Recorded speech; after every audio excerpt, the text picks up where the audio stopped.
No.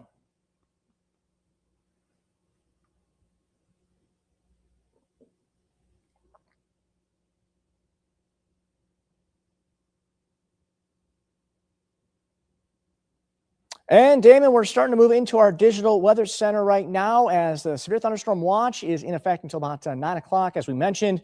And the threat is already starting to become a little more apparent with some severe thunderstorm warnings just to our west. A lot of those severe thunderstorms not quite into the News 5 viewing area, but getting pretty darn close. We have a line of showers and storms just to the west of I-75 and a couple of warnings already starting to take shape late this afternoon. And the threat will be there for a few more storms, even starting to pop up, a little bit of lightning along I-77.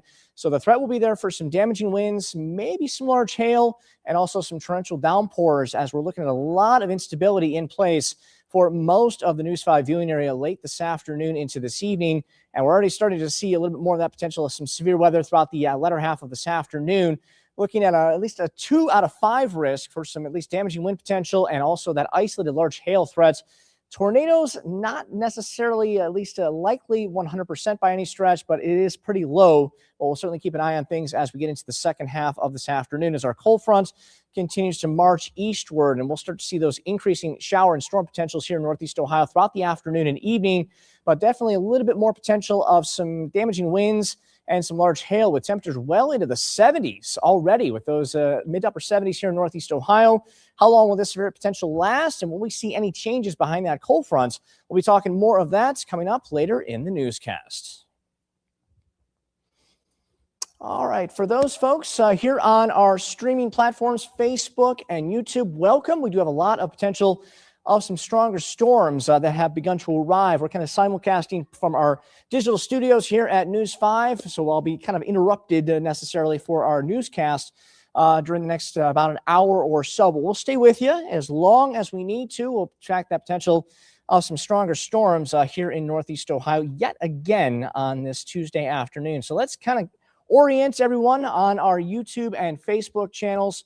Looking at a Severe Thunderstorm Watch now in place for about 90% of our viewing area, and that will go through at least 9 o'clock this evening, probably starting to see it erode towards our western communities as these storms are slowly starting to move further eastward. So we have a lot of at least lightning associated with this first round of rain just to the west and impacting parts of Findlay up towards Toledo.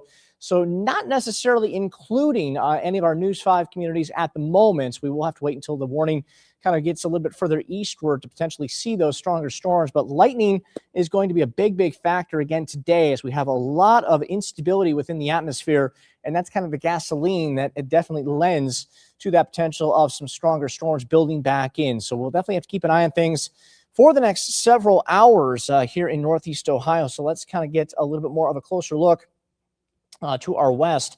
We have those at least warnings now in play, which does include Erie and also Huron County through about the 4:45 mark. So the potential will be there for this storm to kind of move in for the next half hour as we're a little bit past the 4 o'clock hour, about 4:05 on my watch right now. And the threat will be increasing along our western communities earlier this evening. But downtown Cleveland, I-77, we might be talking closer to 5, 6 o'clock, which is not great timing, as I know a lot of folks are going to be traveling from work or school throughout the evening hours. So we're definitely talking a lot of that potential for some at least potential strong severe thunderstorms for the at least immediate future here in Northeast Ohio. Let's take a look at a couple of questions right now.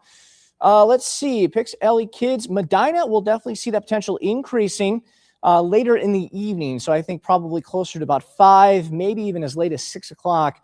The potential for some stronger storms, which will include some damaging winds and also maybe some large hail. So we'll keep a very close eye as this line continues to move into a little bit more favorable atmosphere here in the area as the instability has been kind of building for the last couple of hours. So that threat will definitely be at least on the increase later this evening. Angel in Sandusky, yeah, we're going to be pretty much looking at that severe thunderstorm moving further into Sandusky. That warning goes to about 4:45, and we'll probably anticipate at least that time frame, maybe a little bit sooner before those thunderstorms do begin to move in. So we have some gusty winds, some large hail, and definitely a torrential downpour or two, along with a lot of this lightning. My goodness, we're already nearly 500 lightning strikes on the old counter and that will slowly start to decrease once we get into the second half of the overnight tonight, and we'll see more significant rain returning to northeast Ohio for the overnight hours. So we'll go from a severe thunderstorm potential this evening to more, at least flooding threats for the second half of the overnight tonight as more rain begins to move back in. So let's kind of at least widen our view here a little bit, as these severe thunderstorms are kind of confined to our northwestern communities at the moment. And we'll be talking more of these storms within the last half hour or so, slowly making their way back into parts of northwestern Ohio. But there was a watch in place for most of northern Indiana late this afternoon. Not a whole heck of a lot with that watch. We saw a couple warnings before noon, but then once we got into the eastern half of Indiana through western Ohio, the instability kind of jumped as the atmosphere really was not touched for the most part, and that's leading to more potential of some stronger storms here in northeast Ohio. We, in fact, have some storms popping up just to the north of Solon. Now, these are not severe at the moment, but some lightning definitely going to be an issue for the latter half of parts of southern Cuyahoga County into northern Summit County, so right around Solon, towards Orange, just south of Gates Mills, even into Twinsburg, Macedonia, just to the west of Manaway towards Shalersville. There will be that threat for some lightning late this afternoon. So if you're going to be out and about, make sure you at least keep an ear to the sky, as that threat for some thunder will continue to stick around. And if you're close enough to hear it, you're close enough to get potentially struck by lightning. So if you remember, thunder roars, go indoors, as these storms will be a little bit more prevalent for the evening hours. I know it's beautiful outside. We've had a lot of sunshine through the majority of the day today. Downtown Cleveland has seen a fair amount of it, but those clouds are continuing to push back in, and we're looking at temps 75 in Worcester this afternoon, 74 in Akron, 76 degrees. This is some of the warmest air we've certainly seen since pretty much late October. We've not officially hit 80 yet in Cleveland. We got close, I think, for most of the at least southern half of our viewing area throughout the afternoon, but not quite there, unfortunately. And I think we'll definitely have to continue to wait for that first 80-degree day as these storms are continuing to move back into northeast Ohio. So let's see here. Lori, where are you hoping to take your dogs out for a walk this evening? Because the further west you are of 71, I think you'll be good to go around 8:30, 9 o'clock tonight without thinking of severe thunderstorms. But there will be potential for some still heavy rain chances across the area as we get into the second half of this evening. So you will want to at least kind of plan on maybe keeping the umbrella handy if you're going to be taking that walk this evening. But there will be that threat for some rain regardless of the severe threat this evening. Medina, time-wise, 5 o'clock football practice, I would probably cancel, Melanie. That is not looking at a great time, as all of these storms are pushing further into Medina County by the end of this evening. Lots and lots of lightning. I don't think you want to be outside with any of these potential thunderstorms across Medina County. So I would definitely cancel if we do have that threat for some thunderstorms around 5 o'clock this evening. So we have a couple of warnings right now in our western communities. As this pushes eastward, I anticipate probably some more warnings as we get into the latter half of this evening. Does look to be more of a damaging wind potential and some large hail threats, along with some very heavy rains, and also that threat for some frequent lightning. Tornadoes, it is close to zero, but a non-zero chance. You can never take anything too lightly with regards to severe weather. So we'll definitely keep an eye on things, but I don't think the tornadic threat is going to be the biggest concern by any stretch. A lot of these heavy rains and also that threat for a little bit more gusty winds will be the primary concern here in northeast Ohio. Kathleen, softball at 5 o'clock in Akron. Not looking likely. We're going to start. We've already seen some lightning popping up just north of Akron, and the storm potential will kind of increase between now and about 5 o'clock. So I think most, at least activities outdoors, probably want to cancel or delay for the evening hours, as a lot of this storm potential will be increasing between now and the end of this evening. So I don't think we'll have a good time with regards to any outdoor activities. Yard work depends on where you are, Mike. If you're in the eastern half of northeast Ohio, further east of I-77, you'll have at least a better chance of getting some of that yard work done before about 7:30. But I think the further west you are of 77, the less likely you'll probably get most of that done. I'd probably say you want to get that at least indoors sooner than 7:30, especially with all these thunderstorms that are starting to pop back up across our western half. Thank you, Mayor. We got to pay attention to my director. She tells me how much time I've got until my next TV hit, which is another 4 minutes. So I will have to kind of take a short break to get to the TV side of things. But we'll stay here as long as we need to here on our YouTube channel, on our Facebook feed. We love to have you guys kind of talking weather with us. And let's see here. Let's see. Mike, yard work in Lakemore. Boy, I don't think that's a good idea. We'll definitely see storms throughout the evening and then more significant rain on the other side of this front. So, yeah, it's not going to be a great evening to get that yard work done. And then tomorrow we're going to get much colder again. So probably want to get as much done as you can between now and about 4 or 5 o'clock. And then kind of at least, unfortunately, put that to rest as those storms will kind of make the decision for you, unfortunately. Let's see here. Yep. Let's take a look at our future radar. Thank you, Raiden Mullins, 3801. Let's take a look at one of our computer models. Let's see if the latest one is actually in. Let's take a look if my mouse would work here. Yeah, there we go. Okay. Let's see. Do we have the newest data in here? Okay, let's take a look. Looks like we might have something here. Okay. Yes, we have our latest data in. There we go. Okay. So let's take a look. And here's our future cast. So about 5 o'clock, showers and storms will begin to move in a little bit further, but it is not doing a great job. There have been some lightning strikes already in Akron, Canton, and those storms will kind of at least continue to grow a little bit as a lot more of that instability is continuing to work back in. And then by 5, 6, 7 o'clock, yeah, a lot of the region looking pretty inundated. And then once we get into the end of the evening, it's going to be a different story once again. So a lot of these thunderstorm potentials will certainly be increasing as we get to 5, 6, 7, 8 o'clock tonight. So a lot more of that rain, and we'll be talking a lot more significant, steady, even heavy rain behind the main band of thunderstorms during the overnight. There could even be some gusty winds for the second half of the evening. So you will want to continue to definitely at least pay attention to some of these radar images, because there will be a flooding concern in several locations, at least through the early morning hours of tomorrow. But take a look, 37 potentially early on Wednesday morning. Yeah, don't put away those winter jackets just yet, despite the calendar saying April 1st tomorrow, because, yeah, we're going to be a lot chillier.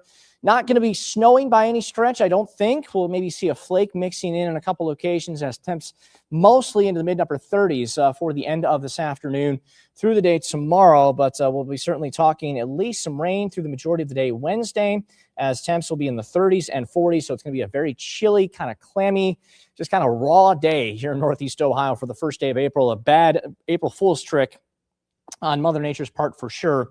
But certainly we'll need to keep the umbrellas handy through the majority of the day tomorrow. So we're looking at potential for some severe weather this evening. Colder and definitely more rainy weather returns for the latter half of the overnight tonight. And at least that threat for some rain will linger into the day tomorrow. And I do kind of have to get ready for my next weather hit right now. So let me take a few seconds here and get some of my weather graphics together. Let's see here. Okay, oops. All right, so we'll take that one out there. That's there. Okay, gotta get that graphic out of there. Okay. And let's see here.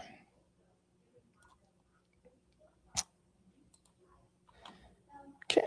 Oh, I hear meteorologist Katie McGraw also tag teaming this evening, having at least a dual meteorologist here on staff. Look, she's right there. You go. Well, you got my mic there. Hello. Katie's back with us this evening, so she'll be here at times while she's doing the 5, 6, and 7. Yeah. And we'll be here until things are nice and quiet. Yeah, so hopefully it's over before 9 p.m. Yeah. But we do have that watch. 30 seconds until I got to be back on All TV. right. I got to get my graphics set here. And let's see. 3 minutes for weather. Let's start talking. Yes, everything's good. Thank you very much. Mayor, my excellence director, talking in my ear. And we've got a few more seconds until we get back to TV alerts. So we'll definitely take a little bit of a break as far as our consistency here on our Facebook and YouTube. And we'll get back to you as soon as possible. And weather-wise, a little bit more active weather here in Northeast Ohio with that potential of at least severe thunderstorms this evening. We have that severe thunderstorm watch through about 9 o'clock for 90% of our viewing area. Does not include Coshocton, Tuscarawas, Carroll, or Columbiana County, but we'll definitely see that potential increasing for severe thunderstorms. Already some warnings just to our west, and this is continuing to move in over the next couple of hours. A lot of significant rain, a lot of at least potential of significant lightning and also the threat for maybe some large hail and some gusty winds not out of the question as this system moves further into northeast Ohio. Slight risk, that 2 out of 5 shading for most of the viewing area through the rest of this evening, meaning we'll be talking some 60-mile-per-hour gusts, a possibility. Isolated large hail, an inch, maybe 1.5 to 2 inches, and still a slim non-zero chance of a tornado spinning back up. But I think that'll be less likely as the evening progresses. So that is some good news. Right now in downtown Cleveland, very, very cloudy and very warm, mid-70s. Akron, Worcester, we're at 76 in Cleveland, 75 now in Mansfield. Look at these winds out of the west and southwest, well over 20 miles per hour in parts of Akron to Worcester. So that's definitely feeding a lot of these potential severe thunderstorms for the afternoon. Our frontal boundary well to our west with an area of low pressure. This front will be very active ahead of it. And then once the front does move in later tonight, it will become even more active with more significant rain for the second half of the overnight hours. But ahead of it, it is definitely feeling like June. A lot of mid to upper 70s here in northeast Ohio. A big cry from yesterday's temps by about 9 degrees in Worcester, about an 8-degree jump now in Medina, and about 9 degrees warmer here in Cleveland from just this time yesterday. But take a look at these wind gusts, 30 to 40 miles per hour, and that can do some damage. It's not gusting to near 50, thankfully, but there will be some potential 40, 50, even 60-mile-per-hour winds, especially with some of these thunderstorms that do continue to move through. And it's going to be a pretty much all-evening affair, so you will want to keep an eye to the sky. Remember, if you're close enough to hear the thunder, you're close enough to get struck by lightning. So remember, thunder roars, get indoors, and a lot of this rain will become more steady and perhaps even heavier throughout the second half of the overnight tonight. So we might be talking some flooding concerns, especially late tonight into the wee hours of tomorrow morning as colder air begins to filter back in. So we'll be talking 30s for many locations to begin the morning, and that's all we're going to be for most of the day on Wednesday. So yeah, very cruel April Fool's joke Mother Nature is providing us here in northeast Ohio as we begin the new month, and still some showers lingering on Wednesday, but things will quiet down a little more on Thursday morning, but still some showers and a big jump in temps again for the afternoon. So the next couple of days looking very up and down, a lot of 60s and 70s here in northeast Ohio points west. But those temps, they will start to drop once we get into the day tomorrow. Mid to upper 70s again on Thursday with a few more showers, maybe a thunderstorm. And the Guardians back home on Friday, maybe dodging some raindrops, highs near 70. All right, that is the end of our TV segment. So we're getting back to our radar right now. But yeah, take a look at the 7-day forecast. My goodness, 38 with some scattered showers on Thursday as we welcome in Passover. Thursday into Friday, a lot of warmth again with those Guardians taking on the Cubbies on Good Friday afternoon. Yeah, you might need to keep those potential umbrellas or ponchos if you're heading down to Progressive Field for the game tomorrow or Friday afternoon at about 4:10 for first pitch. But what a game yesterday. My goodness, against the Dodgers. Won that game. Of course, I didn't watch. That's why we won. So if that's the trend, I will refuse to watch any more Guardians games. But let's get back to our weather right now. A lot of thunderstorm activity just to our west around Sandusky, just northwest of Norwalk. This warning will continue until about 4:45. So we have another about 20 to 25 minutes before that warning does expire. But this is going to be interacting with much more instability here in northeast Ohio. We've already seen a couple of thunderclaps across parts of Summit County, now moving into Geauga, northern, at least Portage County, and still a rumble or two of thunder in Akron to round out the afternoon and this evening. So a lot of those severe thunderstorms right now confined to our northwestern communities, and they will continue to march further eastward for the latter half of the day today. And we'll be talking a lot more of the at least showers and storms for the end of the afternoon and evening. Okay, let's see here. That nurse going into work tonight at 7. I think you will be okay. Just take some time to get there. There will be potential for a little bit of heavy rain as you get into work, but as long as you're at least good to go on the roads, getting back inside will not be much of a problem, but we'll definitely be here live for you throughout the evening hours, and we will continue to bring you any developments through the latter half of the evening hours. So let's see here. Worcester is going to get some showers and storms towards the end of the 5 and 6 o'clock hours, especially as this line continues to move further eastward. But most of the rain right now, as we get into the latter half of the 4 o'clock hour, pretty much staying to our west. So a lot of those showers and storms starting to make a little bit more, at least impacts in our western communities. And let's see. Thank you. Thunder in Farallon looks extremely hazy. The atmosphere is a little bit more stagnant in some parts of our viewing area, so that might be kind of contributing to some of that. But there's much more humidity in the atmosphere as well. So that humidity kind of really not helping the visibility issue. It kind of at least inhibits some of that clearer sky that we would normally see. So the lightning and rain definitely making impacts towards our western communities late this evening. Okay, let's see here. Looking at those storms in northeast Wayne County. Let's see, they will be pushing further eastward. So let's put the map into motion, kind of showing you a general trend. So over the last, about an hour or so, those storms are basically moving from almost west due towards the east. There's really not a lot of movement up north or towards the south. So a lot of the region is going to continue this trek over the next couple of hours. So if you're within earshot of at least Lorain County towards Erie, Sandusky, Huron County, and points west, you'll be getting a lot more of those severe thunderstorms earlier this evening. Not seeing a lot developing towards the south of Findlay right now, which is some good news. But I do anticipate that to potentially increase a little more towards the end of the 4 o'clock hour. So those in Mansfield, Richland County, Ashland County, you definitely want to stay a little bit more weather aware as some of these storms will begin to increase as we get to the second half of the evening hours. So a lot more of that threat will be pushing further eastward. All right, let's see here. Summit County, Akron area, within the next probably hour and a half, we'll see more of this line, but there is a little bit of thunder already starting to form just north of Akron. So the threat is already starting to increase for the afternoon as some of those at least stronger winds will be pushing further into the area. Avon Lake area, Megan, we'll be talking probably within the next hour at the very latest, probably the next 45 minutes. So we're talking at least from Fremont into Avon Lake, probably within, I'd say the 5 o'clock hour, 5:15, probably at the very, very earliest, and by about 5:30 at the very, very latest. And I'm not really seeing anything with regards of speed on these. I probably should check that out for a second here. Okay, they are potentially producing about 60 to 70 mile per hour winds, and they're moving east and slightly northeast at about 55 miles per hour. So that is going to be a pretty good clip on some of these thunderstorms. Let's see if we can get track here. All right, so let's see. Okay. So if these are going at about 55 miles per hour, oops, no, a little too strong on that one. Okay.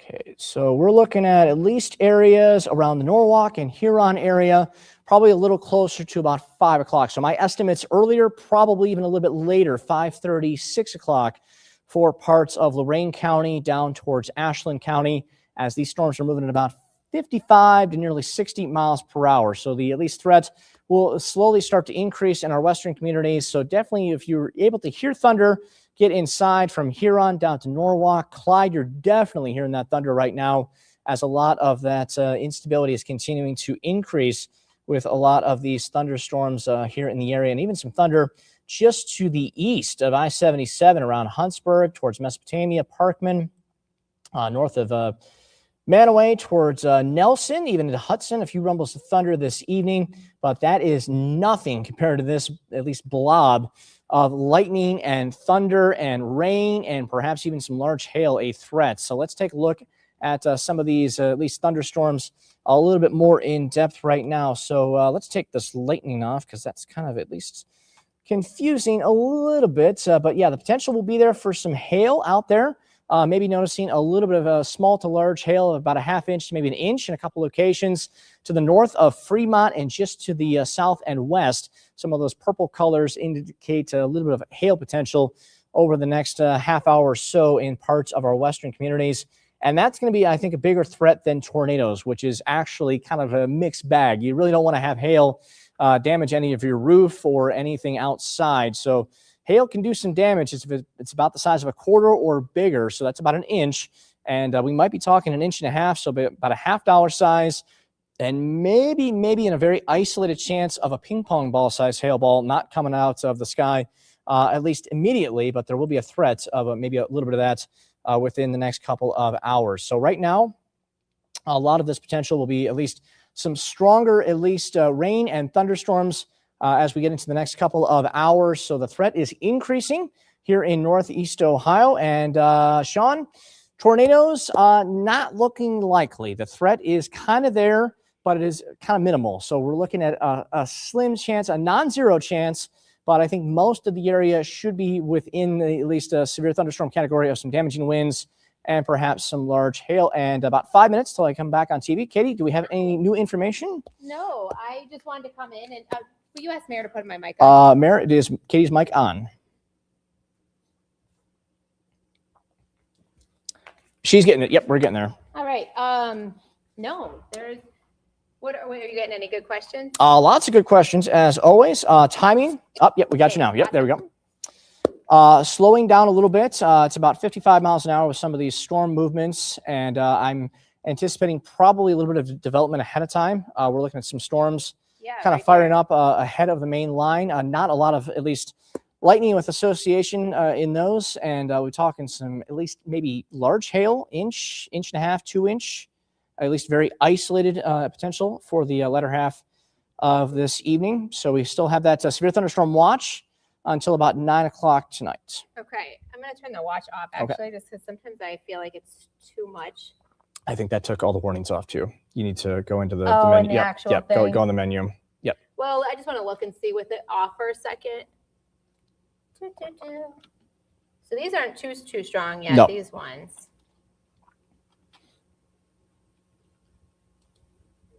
I thought that there was a little bit of shear, but no, it's not really. That's hence why I turned off the watch to see what I was actually. Okay, no, there is. When I turn off the watch, am I just like colorblind? There it is. Okay, I am a little very colorblind. minimal. Yep. Yeah, a little bit of some strengthening, Parkman and Nelson that we're seeing. So we'll just keep an eye on those storms. But of course, as Bill's been talking, it's mostly out to the west here. What's our counter? Woo! 1,000 lightning strikes just in this little section. A lot of times I also turn those off just because it's like a lot. Yeah, that's all you see when you look at the radar, unfortunately. The National Weather Service did say that they got report already these storms. They're gusting over 60 miles an hour. Yep. So got about 3 minutes till I'm back on the TV side. Let's see. Well, the birds stopped yapping, so they know something. I believe that. Animals know. Right? Oh, yeah. Dogs, cats, everything in nature knows something. They can feel the pressure, I think, is what the big thing is. I believe that. And they instinct. You know how we always talk about getting to your safe spot and all that. Yep. Lucy will, that's my dog. She'll instinctively go into those safe places. Yep. They're we had a family dog when I was younger. She knew thunderstorms would happen probably about 15 minutes before they actually arrived. Yeah. Because she was terrified of them, unfortunately. But she knew that there was a thunderstorm within at least earshot. Sure. So she could definitely tell. They always do. Did you answer this question? Yes. Tornadoes very, very minimal, Sean. So we shouldn't have any worries about that. But you never take severe weather with a grain of salt. It's always one of those things we have to monitor. We have to keep weather aware. And it's always a possibility, but it is very, very low, thankfully. Yeah. So in this little area in green here, we're going to watch these. So when it comes to rotating storms, if you look up on the legend there, so right here, if you see that legend, when you start to see some reds showing up, when you see the yellows, that's when we start to get a little bit more concerned about rotating. So that's why what we're looking at here. And then similar but different, this is something known as velocity. So we can look at it, and right now you see those spikes of green. So they all look like straight line winds, but if they start to rotate around each other a little bit, that's when you can get. So I wouldn't be surprised if we get a tornado warning or something, but I don't think it's that's not the main issue. No, the wind shear is probably going to continue to bring more straight line winds, so those damaging winds, which can look potentially tornadic if you look at the damage, especially with some of these branches and twigs. And we've seen a lot of wind in the last several weeks, and a lot of folks are definitely on more alert when it comes to windy weather here in Northeast Ohio, which we've seen 70, 80 mile an hour winds in the last several weeks. I know power outages have been a big problem in the last several weeks. No, I can step off if that's easier. Yep. No, it's okay. I'll step off and let him do his hit regularly. Okay. I'll be back in a little bit to the stream. Okay, 45 seconds. I got to get ready for my weather hit here. So let's get ready for TV here. Yep. So we got about 30 seconds until we get back to our television side of things right now.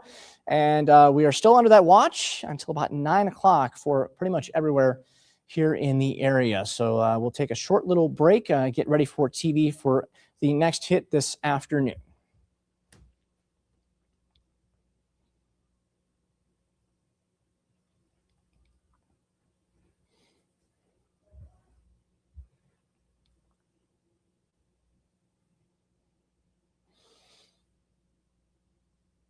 And we're still looking at a lot of that potential of some at least severe weather with those at least watches in play, Damon, until about 9 o'clock this evening.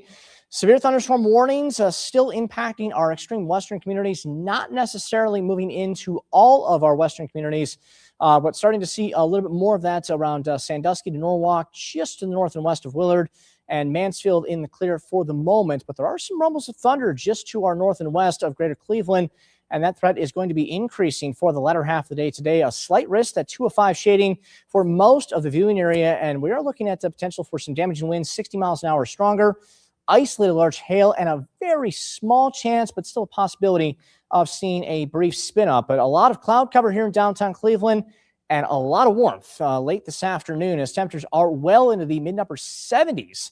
Winds in excess of 20 to 25 miles per hour sustained, and winds are going to continue to remain pretty strong for the latter half of the afternoon and evening as our front continues to push a little bit further eastwards. The main line of severe weather well to the at least north and west of most of us here in the News 5 viewing area, but it will continue to push further eastward for the latter half of this evening. And we'll be talking a little bit more warmth ahead of our front with a lot of 70s here in northeast Ohio. Some very, very gusty winds, a far cry from yesterday's temps, and wind gusts approaching 40 to maybe nearly 50 miles per hour outside of any of those thunderstorms. We'll detail more of this timing coming up later in the 4 o'clock hour. Okay, and let's get back to our stream right now. A lot of those severe thunderstorm warnings still in play for the latter half of the 4 o'clock hour here. So let's go back to our radar right now, and let's kind of get back into the, let's see here. So let's kind of take the severe thunderstorm watch off, so that way we can kind of tell. Yep. Okay. I'll stay on links 2. That's fine. Yeah, it's just easier that way. So, because I've got my show loaded in here. So, yep. Yeah, I saw that. I was kind of confused for a few seconds. So, oh, you're fine. You're good. You're good. So, yep. Yeah, we've got 2 weather computers here in the station, just kind of give you a little bit of insight. So we have one that I'm using here in our weather lab, but also Katie McGraw using another one in there as well. So we have a couple monitors that show our weather graphics, and the one that I was being shown on here in the studio that I look at to kind of tell where I'm pointing was showing our other computer. So not a big deal, but just kind of give you a little bit of our lingo that we use here behind the scenes here at News 5. So in the meantime, a lot of severe potential here in northeast Ohio. Those severe thunderstorm warnings still in play from our western communities around Sandusky to Norwalk. Willard is still under that severe thunderstorm warning, but not being impacted directly right now. And these are our western counties starting to see those at least showers and storms moving back in. And this is going to be a very, very heavy rainmaker.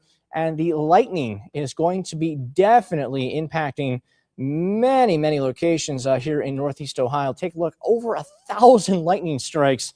So yeah, if you were trying to take a nap between about 3:30 and 4 o'clock, I'm certain you probably didn't get too far, and that's probably why you're trying to figure out what's going on with the weather. A lot of these severe thunderstorms are going to be packing a bit of a punch for the evening hours especially, and we're starting to see a little bit more development south of the main, at least warning around parts of Crawford, just to the north and west of Bucyrus, and more of that I think will develop for the end of the afternoon and through this evening. So the threat is increasing here in northeast Ohio into the next several hours. Ashtabula at about 5:30. Looking good for the most part, but we are starting to see some rain popping up ahead of it. So if you do have any at least errands, you might be able to get out there without much of a problem. But I think as the evening progresses, we'll start to see a few more pop-ups ahead of our main line, as there's a little more instability to kind of work with that gasoline that a lot of these thunderstorms are being impacted by. Port Clinton definitely going through it right now. If anybody is listening in the control room, could we get one of those Port Clinton cameras on our other computer so I can see what's going on out that way? If we can get a camera on that one, that would be fantastic. If I could see, let's see, putting up one of our cameras right now, because downtown Cleveland just kind of cloudy and mild right now. But let's take a look at Port Clinton. Sarah, thank you for that report. Hopefully you're staying safe with a lot of that lightning. Definitely very, very intense here in the area over the last half hour or so. Let's see if I can get our camera to work. Oh, where is that camera at? Okay, that's ODOT. Let's see here. Okay, yeah, if we can get Port Clinton, that would be fantastic. Let's see if I can pop that one up. Let's see here. Oops. There we go. Okay.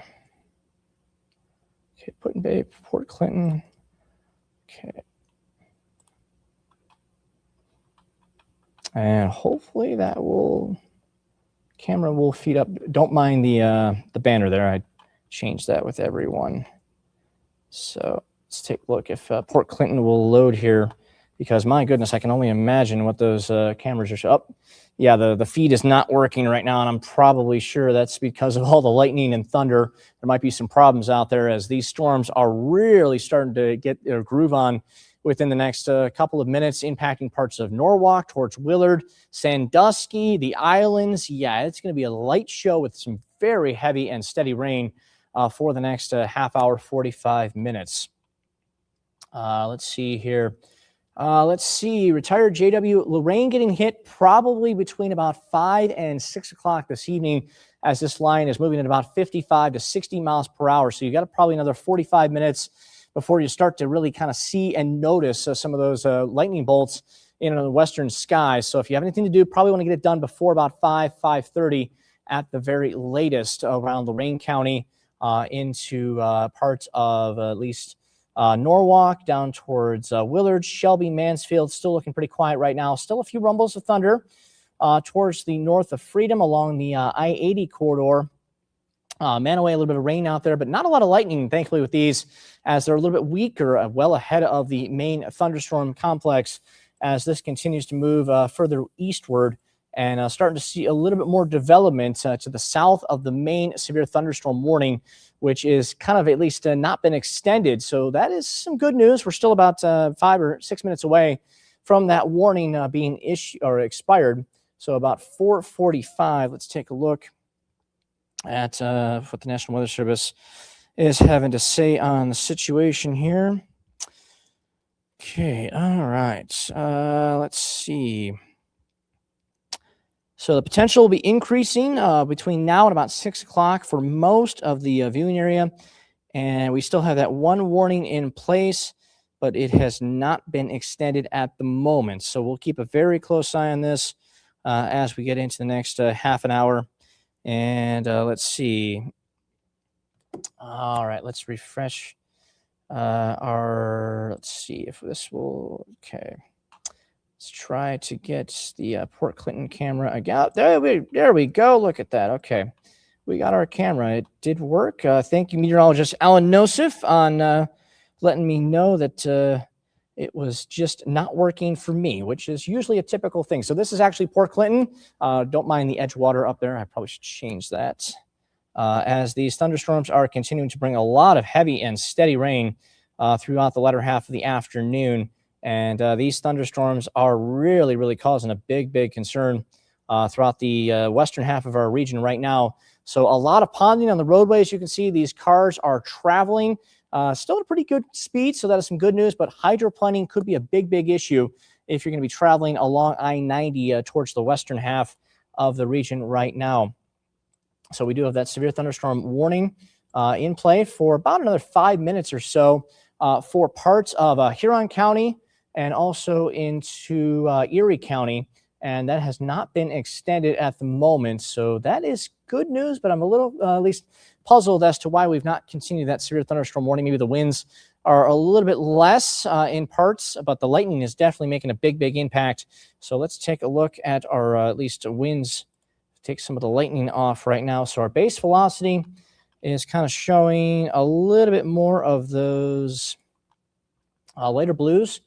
So remember, now this is aloft. This is not necessarily on the ground, so the radar beam goes up as it does move into the western half of Ohio. So 68 mile per hour estimate winds, probably 5, 6, 7,000 feet off the ground. But if some of them do reach the surface, that is certainly enough to cause some concern. That's why we have that severe thunderstorm warning in place for the western half of the viewing area. And maybe a little bit of hail potential. Some of those purple areas, Power 5 picking up maybe some hail cores, maybe about a ½ inch to as much as an inch. Let's take a look at some of those samples right now. About an inch hail, so that's about the size of a quarter. Anything bigger than a quarter or a quarter and half dollar size is definitely enough to do some damage. So if you're under any of these hail cores, if you do happen to see any hail, we'd love to see some pictures if you are able to at least potentially do that safely. We don't want to have you out there if we're actually getting hail falling from the... See, there we go.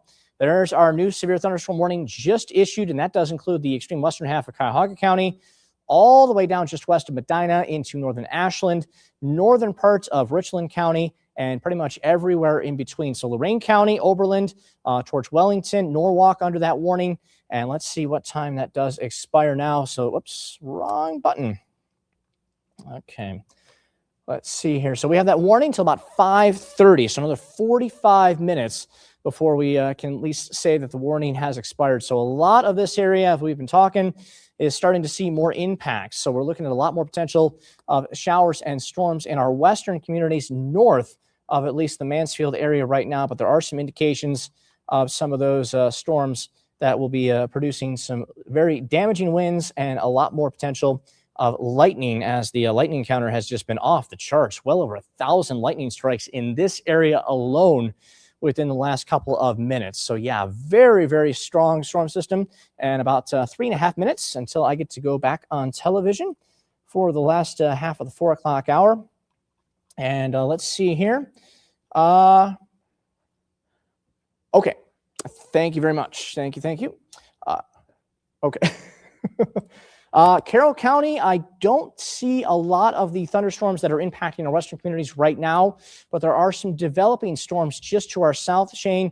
So the threat, I think, will be increasing late in the evening. So by about 6, 7, even 8 o'clock, we'll see potential for more thunderstorms from about I-77 and points east. So Carroll County definitely could be impacted before the end of the 8 and 9 o'clock hour. Remember, the Severe Thunderstorm Watch goes through about 9 o'clock, but does not necessarily include Carroll County at the moment. I think the Storm Prediction Center and the National Weather Service kind of more concerned with this batch of thunderstorms rather than the actual trailing line, but still can produce some damaging winds and maybe some at least frequent lightning with some of those heavier rains, a possibility. So we'll keep an eye on things. We'll definitely bring you the latest if we do have any interesting weather coming our way. So Parma, in 70-64, we'll be talking probably closer to 6, 5:45. This warning does go until about 5:30.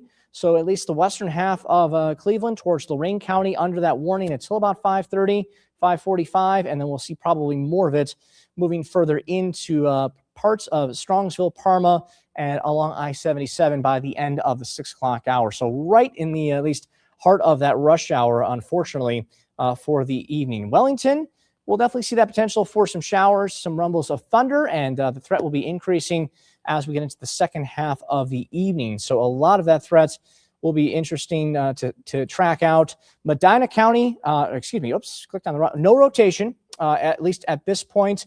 So that is some good news. Medina County, probably looking at some steadier, heavier rain once we get through the main line of severe weather. So flooding concerns might be a bit more of a problem after we get into the second half of this evening through the overnight tonight. We still have our main front, which is just to our north and west. So that's going to be at least producing a lot more potential of some flooding issues during the latter half of tonight through the wee hours of tomorrow morning. So this is almost a carbon copy with some caveats with what we saw about almost a week ago on Thursday, with a lot of these showers and storms moving through during the evening, first half of the overnight, and then they kind of faded out and just turned into a pretty rainy overnight with those flooding potentials through the wee hours of the morning. So this is kind of what we're looking at again here in Northeast Ohio.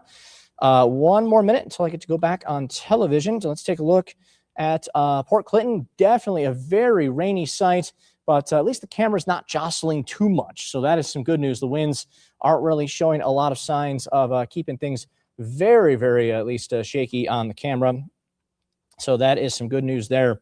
But we do have a lot of potential of some stronger storms moving in within the next couple of hours as our main front still off towards the north and west. Here it was around 1:45 this afternoon, and that will continue to move into parts of northeast Ohio between now and the end of the evening. And I've got to get back onto television right now. We do have that weather hit in just a few seconds. So here we go. All righty, let's take a look at television right now in about a few seconds.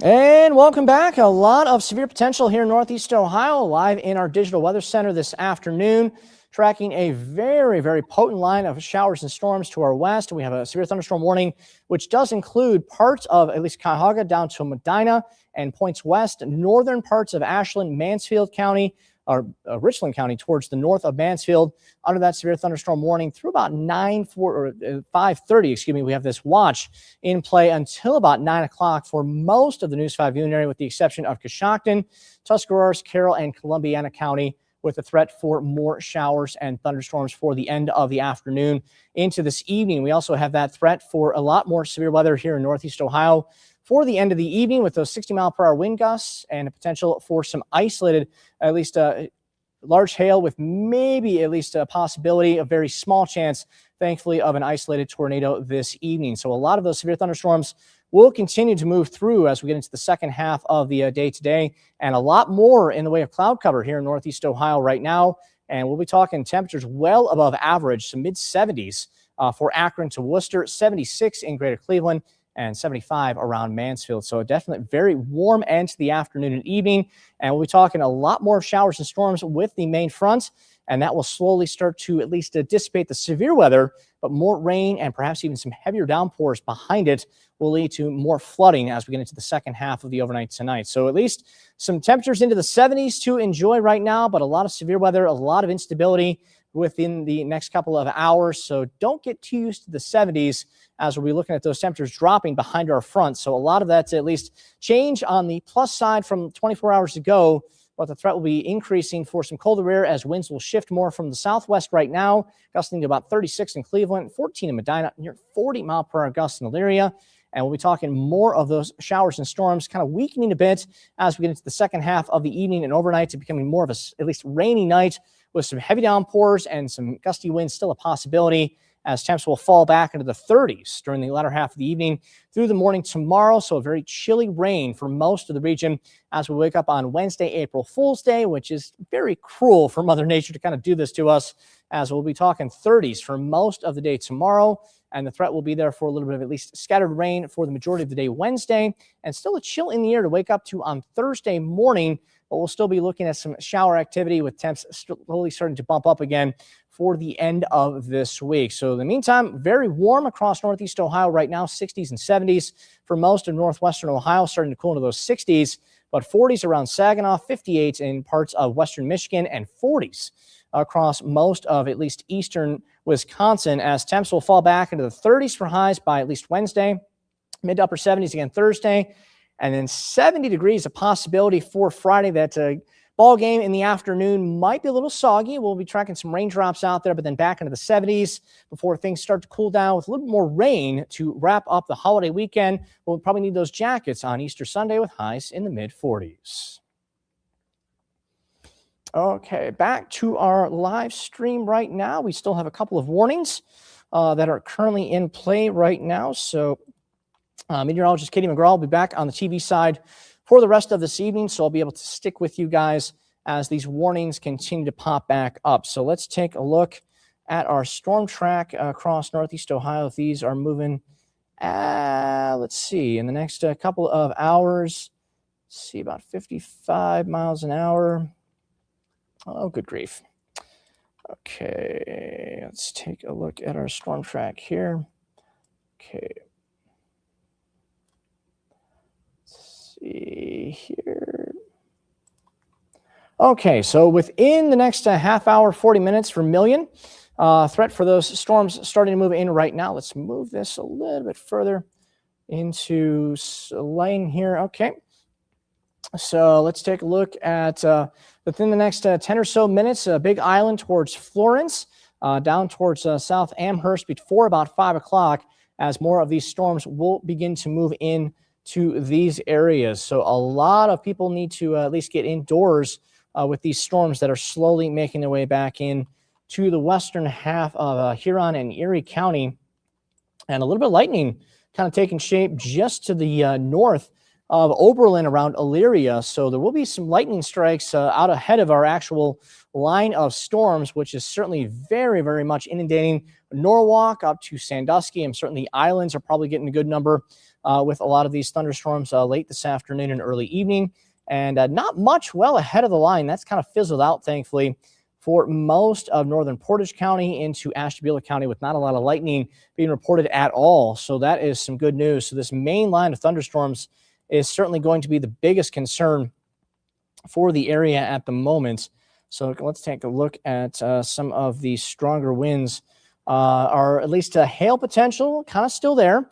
Some of those hail cores could indicate about a half inch to maybe as much as 1.5 inches hail for western parts of the at least viewing area right now. Let's see here. Jesse, starting to see some lightning and thunder in Lorain. Yep, would not be surprised with this line starting to make its way a little bit further into Lorain County right now. We have that warning for all of Lorain County until about 5:30 this evening, as this healthy squall continues to push further eastward, producing a lot of significant lightning and a lot of steady and heavy rain for the next half hour to 45 minutes. And that also does include parts of western Medina County, does include Westlake, North Olmsted, Berea, Oberlin, towards the north of Ashland County, Shiloh, Rome. That is in the warning as we get into the latter half of the 4 o'clock hour. Through the early half of the 5 o'clock hour, this line will slowly make its way eastward for the next hour or so. Let's see, Jacqueline, we've got some thunder in Lorain right now, and you're actually well ahead of the main squall line, which is really not really quite into most of Lorain County right now, but you can definitely hear that thunder, as there are well over 1,000 lightning strikes being reported with a lot of these cells that are moving into the western half of Huron and also into Erie County. A little bit less than 1,000 now, actually. So that is some good news. Not quite as robust as it was a little bit of time ago. So always some good news when we see the lightning counter kind of going back down, taking a little more of a wider view. Still not quite up to 1,000. About 10 minutes ago, we were up to about 1,010. So things are starting to weaken maybe a little bit, but definitely take this storm very, very seriously, as we are looking at that severe thunderstorm warning for the foreseeable future in the latter half of the 4 o'clock hour into the 5 o'clock hour right now. Let's see if there's any updates from the National Weather Service as far as any types of warnings or watches. So let's see here. Okay, if there's anything new that kind of got popped up right now. Oops. Okay. So we still have a lot of heavy rain starting to take shape. Not gotten any, at least reports of any sort of hail damage or anything like that. But if you do happen to see anything, hear anything as far as any damage, let us know. We would love to have some of those damage reports and kind of get you in the know as far as the damage potential out there. So do we have any sort of... Michael is definitely thinking the same way I am. I've not gotten any confirmation of hail at the moment, but if you do happen to see anything out there, definitely let me know. So let me know if we do see any of those hail reports within the next half hour, 40 minutes or so. So not a lot of at least confirmation of hail at the moment, but there will be potential of at least some isolated instances of some large hail within the next half hour, 45 minutes in a couple locations along the squall line. So you might be talking about a couple instances within the next half hour, but not seeing any official reports just yet. So a lot of the severe potential kind of at least remains in our northern communities towards Lorain and Wellington and Oberlin, northern Ashland County, northern Richland County, and parts of Crawford County under that warning until about 5:30 this afternoon. So let's see here, and let's pop up any of our, nope, not really seeing too much, at least impacting the area. Okay, we got some wind damage potential out towards the west. We did have some 55 to 56 mile per hour winds into parts of the western half of Ohio. So there was some damage being reported within the last half hour. This is around 4:21 this afternoon, about 4:17. Thunderstorm damage, not quite at least reported as far as the wind magnitude, about a 56 mile per hour wind just to the south of Toledo. So yeah, these are confirming a lot of these wind potentials within this storm that is continuing to move within the next half hour to 45 minutes along parts of our western communities. So let's see here. All right. Okay, let's see here. So we got our next warning here. It's slowly making its way westward. Let's kind of get a track on that one. All righty. Let's see here. Where is that? Okay. So most of this squall is still moving at about 55 miles an hour. Okay. So within the next 15 or so minutes, I'll be looking at parts of Florence towards Willard a little after 5 o'clock. Amherst, definitely under that potential of some of those thunderstorms within the next 10 to 15 minutes. So certainly a lot of stormy weather in the forecast for this evening in parts of our western communities as these storms are slowly creeping along in through Norwalk, definitely getting inundated right now. A lot of rain in Florence towards Huron, Peru, Willard, up towards the 224, at least corridor, up to 250. Starting to see more of those storms pushing further eastward. And let's take a look at that potential for some hail. Let's take a few measurements here. About an inch estimates. So there could be about an inch to maybe a half-inch hail in some of these areas along this hail core just to the north of Willard towards Norwalk, even into eastern half of parts of Sandusky. Could potentially see a little bit of large hail. So not imminent, as the radar is kind of at least a little bit further away across our western communities. So we might be talking a little bit of hail core activity out there. But so far, I've not seen any official reports. But the rain has got to be definitely, certainly increasing in intensity right now. Let's take some rough estimates just to the west of Norwalk. Maybe almost 3/4 of an inch within the last half hour, 45 minutes. So yeah, these are really big rain producers, and flooding could be potentially an issue. If you know anyone traveling in the western half of Norwalk towards Sandusky, give them some at least call and warning, as the potential for some roadway issues will be a big problem for the end of the day today through this evening, as more of that rainy weather continues to impact most of the area this afternoon and through this evening. All righty, so we got a lot of those warnings still in play till about 5:30 this afternoon, and we'll take at least a loop on the radar. So between about the latter half of the 3 o'clock hour till about now, we've seen a lot of wind damage being reported in the western half of Ohio, and we still have that threat increasing just to the west of greater Cleveland into parts of Lorain County, still under that warning. So a lot of impacts still to be had for the latter half of this evening. So including, let's see, we've got greater Cleveland just to the west of at least Parma under that warning till about 5:30.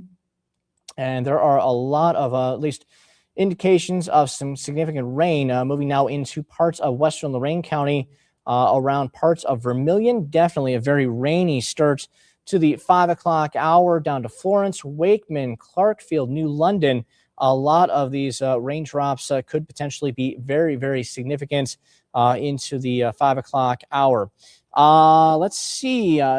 This could potentially stretch all the way to Ashtabula within the next few hours. So we will definitely be watching this very closely, as there's a lot of instability with these storms still ahead of the main line. So the threat will kind of be there for some damaging winds, perhaps some large hail, and definitely some maybe gusty winds over about 60 miles per hour, even into eastern halves of Ashtabula County and along the eastern half of Ohio. So a lot of that threat will be increasing over the next couple of hours in our western communities. Let's see. Thankfully, tornadoes, very, very, very small chance. It's a non-zero, but I think the likelihood is very, very small here in Northeast Ohio. A lot of damaging wind potential and some very heavy rain with maybe some isolated rain, including some of those hail cores within the next couple of hours. So a lot of that potential will be at least increasing as the evening progresses, but tornadic development, I think, is very, very minimal here in Northeast Ohio, thankfully. Hudson weather, I think we'll start to see more of those showers and storms as we get closer to about 6, 7 o'clock this evening. So the threat will be increasing along I-77 a little bit later this evening. So we have that potential for some warnings in our western communities, which does include the western half of Cuyahoga County down to just north of Medina for about the next half hour. And that may be extended again, as this is a very potent line of showers and storms for the latter half of the day today. Okay. So let's see. Having fun. Parma probably between about 5:30 and 6 o'clock. We'll definitely want to have those kiddos inside across the western half of Greater Cleveland towards Strongsville, Medina, and Lodi. So I think between now and about 5:30, quarter to 5 or quarter to 6, you'll be okay, but there could be some lightning strikes ahead of the main boundary, which definitely is not good. So if you're close enough to hear the thunder, you definitely want to be inside because you'll be close enough to actually get struck with that lightning as we get into the latter half of this afternoon. So a lot of these showers and storms are very much intact for our western communities right now. Let's take a look at our lightning counter. Still well above 900 lightning strikes within the last half hour or so. And these numbers are kind of going down a little bit, which is some good news, but still a very much potent lightning display for many, many locations in through western Ohio late this afternoon. So let's kind of take a look and see if we can get some of those cameras popped up. So Greater Cleveland, very, very ominous sky, a lot of dark clouds out there, but nothing directly impacting the region for the moment. We'll be talking more of those showers and storms within the next hour or so impacting downtown Cleveland. So if you're able to get out early and maybe hit the roadways about 5 to 5:30, shouldn't have too many problems as you're out and about. But once we get to about 5:30, quarter to 6, things might get a little bit more messy on some of those roadways here in the afternoon hours. We still have that watch through about 9 o'clock this evening for most of the News 5 viewing area, with the exception of our extreme southeastern communities. And a lot of that severe weather continues to inundate most of the western communities for the moment, but it will continue to push further eastward late this afternoon. Looking like a hurricane in Vermilion. Yeah, lots of sideways rain coming down very heavy, and you definitely don't want to be outside in any of this mess as these storms continue to push into Northeast Ohio late this afternoon. Let's take a look at how bad Vermilion is looking right now. My goodness, the lightning still going down a little bit, which is certainly some good news. Let's take a look. Let's see, around Florence. Let's see, Vermilion. Oh, yeah, you're definitely inundated in a lot of that threat for those heavy, heavy downpours here in Vermilion. And yeah, we're not looking at a lot of breaks in between those lightning strikes. A lot of thunder, certainly nonstop in Norwalk. Thank you very much for Cinnamarie. Very, very nice of you to let us know about that, as these storms are still packing a punch despite the lightning going down a little bit. So we're still looking at about another half hour or so before that warning does officially lapse. So getting closer to Lorain, towards Oberlin, Pittsfield, Wellington, Huntington, New London. You're definitely in a lot of that rain starting to push in Greenwich towards Shiloh, and these showers are going to be pretty heavy once they do continue to move in to our western communities. And we still have that warning for at least the next half hour or so. But notice the lightning kind of going down, so that is some good news. A lot of these storms are kind of feeding on the instability, which was not 100% at least great to begin with. So some of this, at least instability to work with, is kind of going down a little bit as we get into the latter half of this afternoon and evening. But there's still plenty to work with. So kind of keeping a lot of these storms going. And there are some showers and storms just to our west. Hi. And Katie McGraw has returned to say hi. Hi. Yeah, I figured I'd give you a second. A second, you know. Screaming. Oh, look at that. We're already getting some storm reports here. Yep, there are some wind gusts out there at about 55, 60. I've not seen any hail reports. Okay. So that's been the good news. Yeah, 56. Sorry, just looking at here. Just thunderstorm damage. Looks like it's going to be mostly like our northern communities. It kind of makes sense why National Weather Service in Pittsburgh didn't add shocks and stuff. So I hope you guys are all being safe. I'll check some questions here. I just wanted to give Phil a second to drink some water and all that. But what we're going to be, I'm sure he's talked about it. Well, we're watching it. One thing I have noticed is that the lightning strikes have gone down a little bit. We're about 1,000 plus within the last 10 minutes or so. Now it's down to about 800 still. It's a light show, and you're going to hear it coming before it actually does move through. And I'm going to turn off the reports just because it's kind of always in the way. So let's track these out. I mean, this is not great timing for us to have because it's multiple threats, right? So we have the strong winds, you have the frequent lightning, and then also the heavy rain. And so in terms of damage, of course, we're going to be watching for anything rotating. We're going to be watching for those strong wind gusts. But when it comes to the inconvenience factor and the timing of this is not great. It's going to be rolling through downtown Cleveland right in the middle of rush hour. So these are thankfully moving very fast. They are moving at about 60 miles per hour. So let's go ahead and track this storm. Let's get in real tight here, and we'll go section by section within this one huge warm storm. So right now it's entering into Lorain, Elyria, Oberlin. So let's race with that. Yeah, go ahead. So, I mean, it's already to the end of this warning that's in effect until 5:30. So we have another 30 minutes here. But tracking out all the different locations, let me go on the other side so you can actually see my face.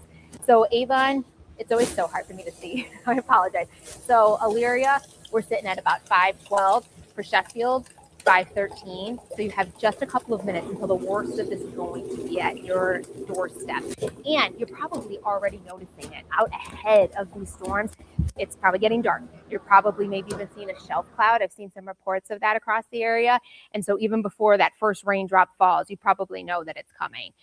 Then Westlake, you have about until 5:22. So because these storms are moving so fast, I mean, if you just put this on a loop for 1 hour, you can see it was at the end of our viewing area, and now it's already almost halfway through. So, I mean, by 7 o'clock, most of these storms are going to be through. But with that speed comes with all of that wind energy. And if you saw a few times ahead of the main line, there were a couple bolts that were well ahead, like just around Strongsville.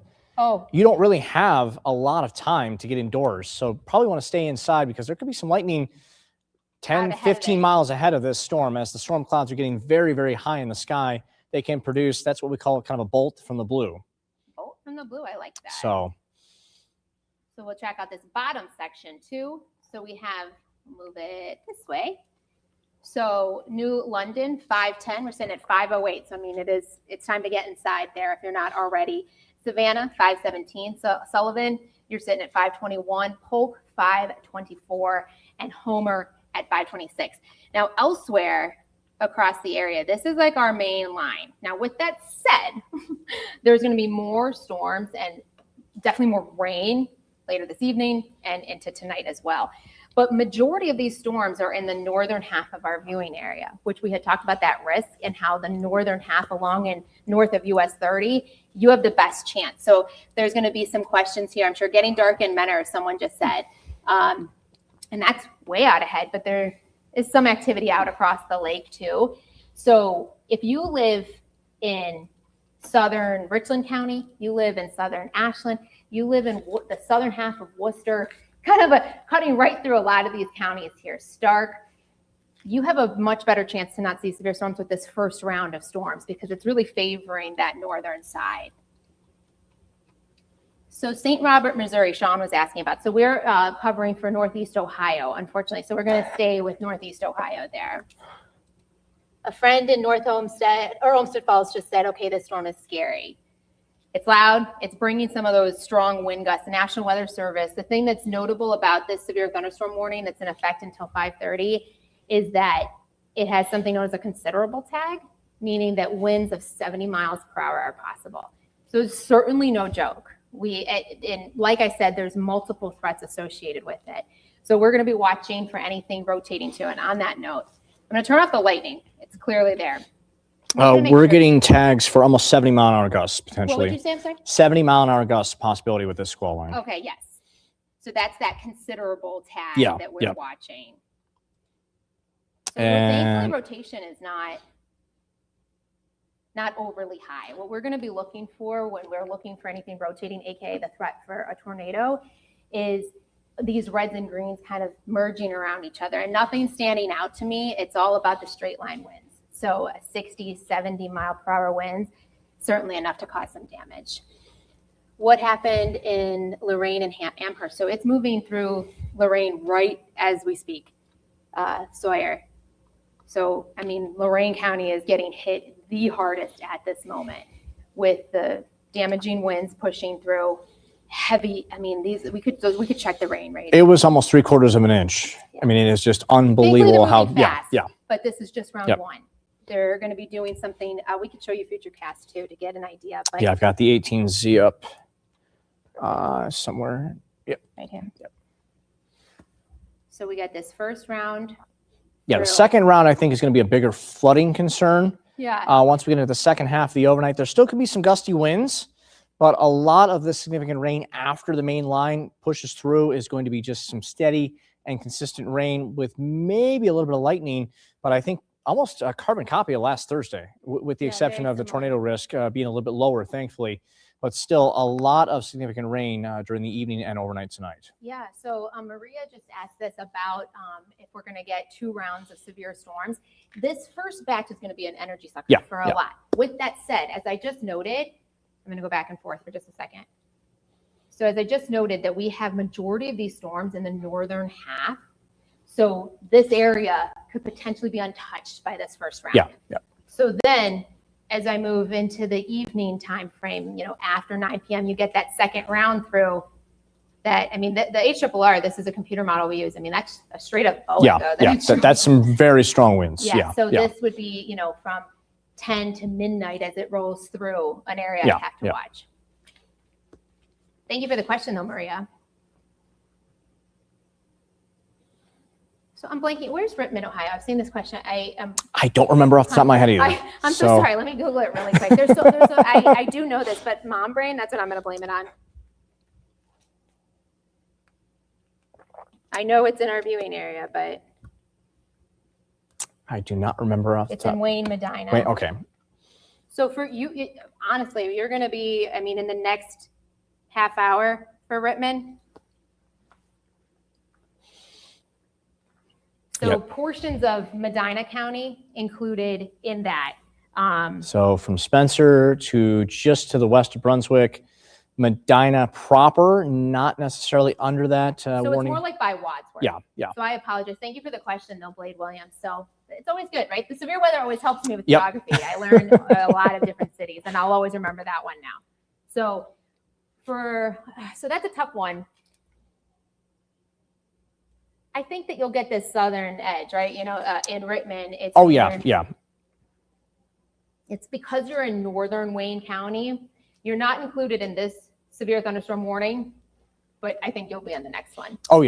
There's still a lot of 5:45 to 6 for you. There's still a lot of warning potential, even into Medina, towards Akron and I-77. Just a matter of time before we start to see a lot of these warnings popping in. So if you're not under warning at the moment, definitely want to take precaution, stay weather aware, as these lines of storms are not really weakening a lot. Lightning, has gone down a little bit, but my goodness, still a lot of lightning, well over 700 strikes to near 800, and that is certainly a light show across the western half of the area. Okay, thank you. Thank you, Mayor. So we're also, of course, live right now on regular TV. So I'm going to have a hit here coming up in just a second, but Cat's Cat said heavy rain, heavy hail in the area. Any potential for size of that hail? Let's see, Lorain. Portland Finance Authority. You can hear the hail on our camera. Okay. So if you guys are once it's safe and these storms pass through, or if you're able to safely from inside your house, snap a picture, send it to Fillerai or what's the email address? 5pics@wews.com. There we go. So, yep, that is a great place to send emails with pictures, storm reports, anything like that. We'd love to hear from you guys because we can't be everywhere at once. Unfortunately, we rely on you guys to kind of give us some info as to what we're experiencing because we only have the radar to really look at. We need a lot of that ground truth. That definitely helps us out in the long run and helps us. Yep. Dime size hail. So that's below severe limits. So quarter size or bigger. So that's probably what about maybe a 2/10, half-inch hail, give or take. Yeah. So yeah, a little bit lower than at least severe criteria. Yeah, once we get to quarter size. Yeah, quarter size or bigger. So about an inch or bigger is severe criteria. Yeah. So. Okay, trampoline just blew over the yard in Lorain and Amherst. Hopefully no one got hurt because those things are projectiles in these damaging winds. That is not good news. Sawyer, hopefully everyone is okay. So Katie does have to go on TV. We're tag teaming here in the Digital Weather Center. Hopefully a lot of folks are definitely taking the precautions as these storms are definitely causing a bit of a punch this afternoon.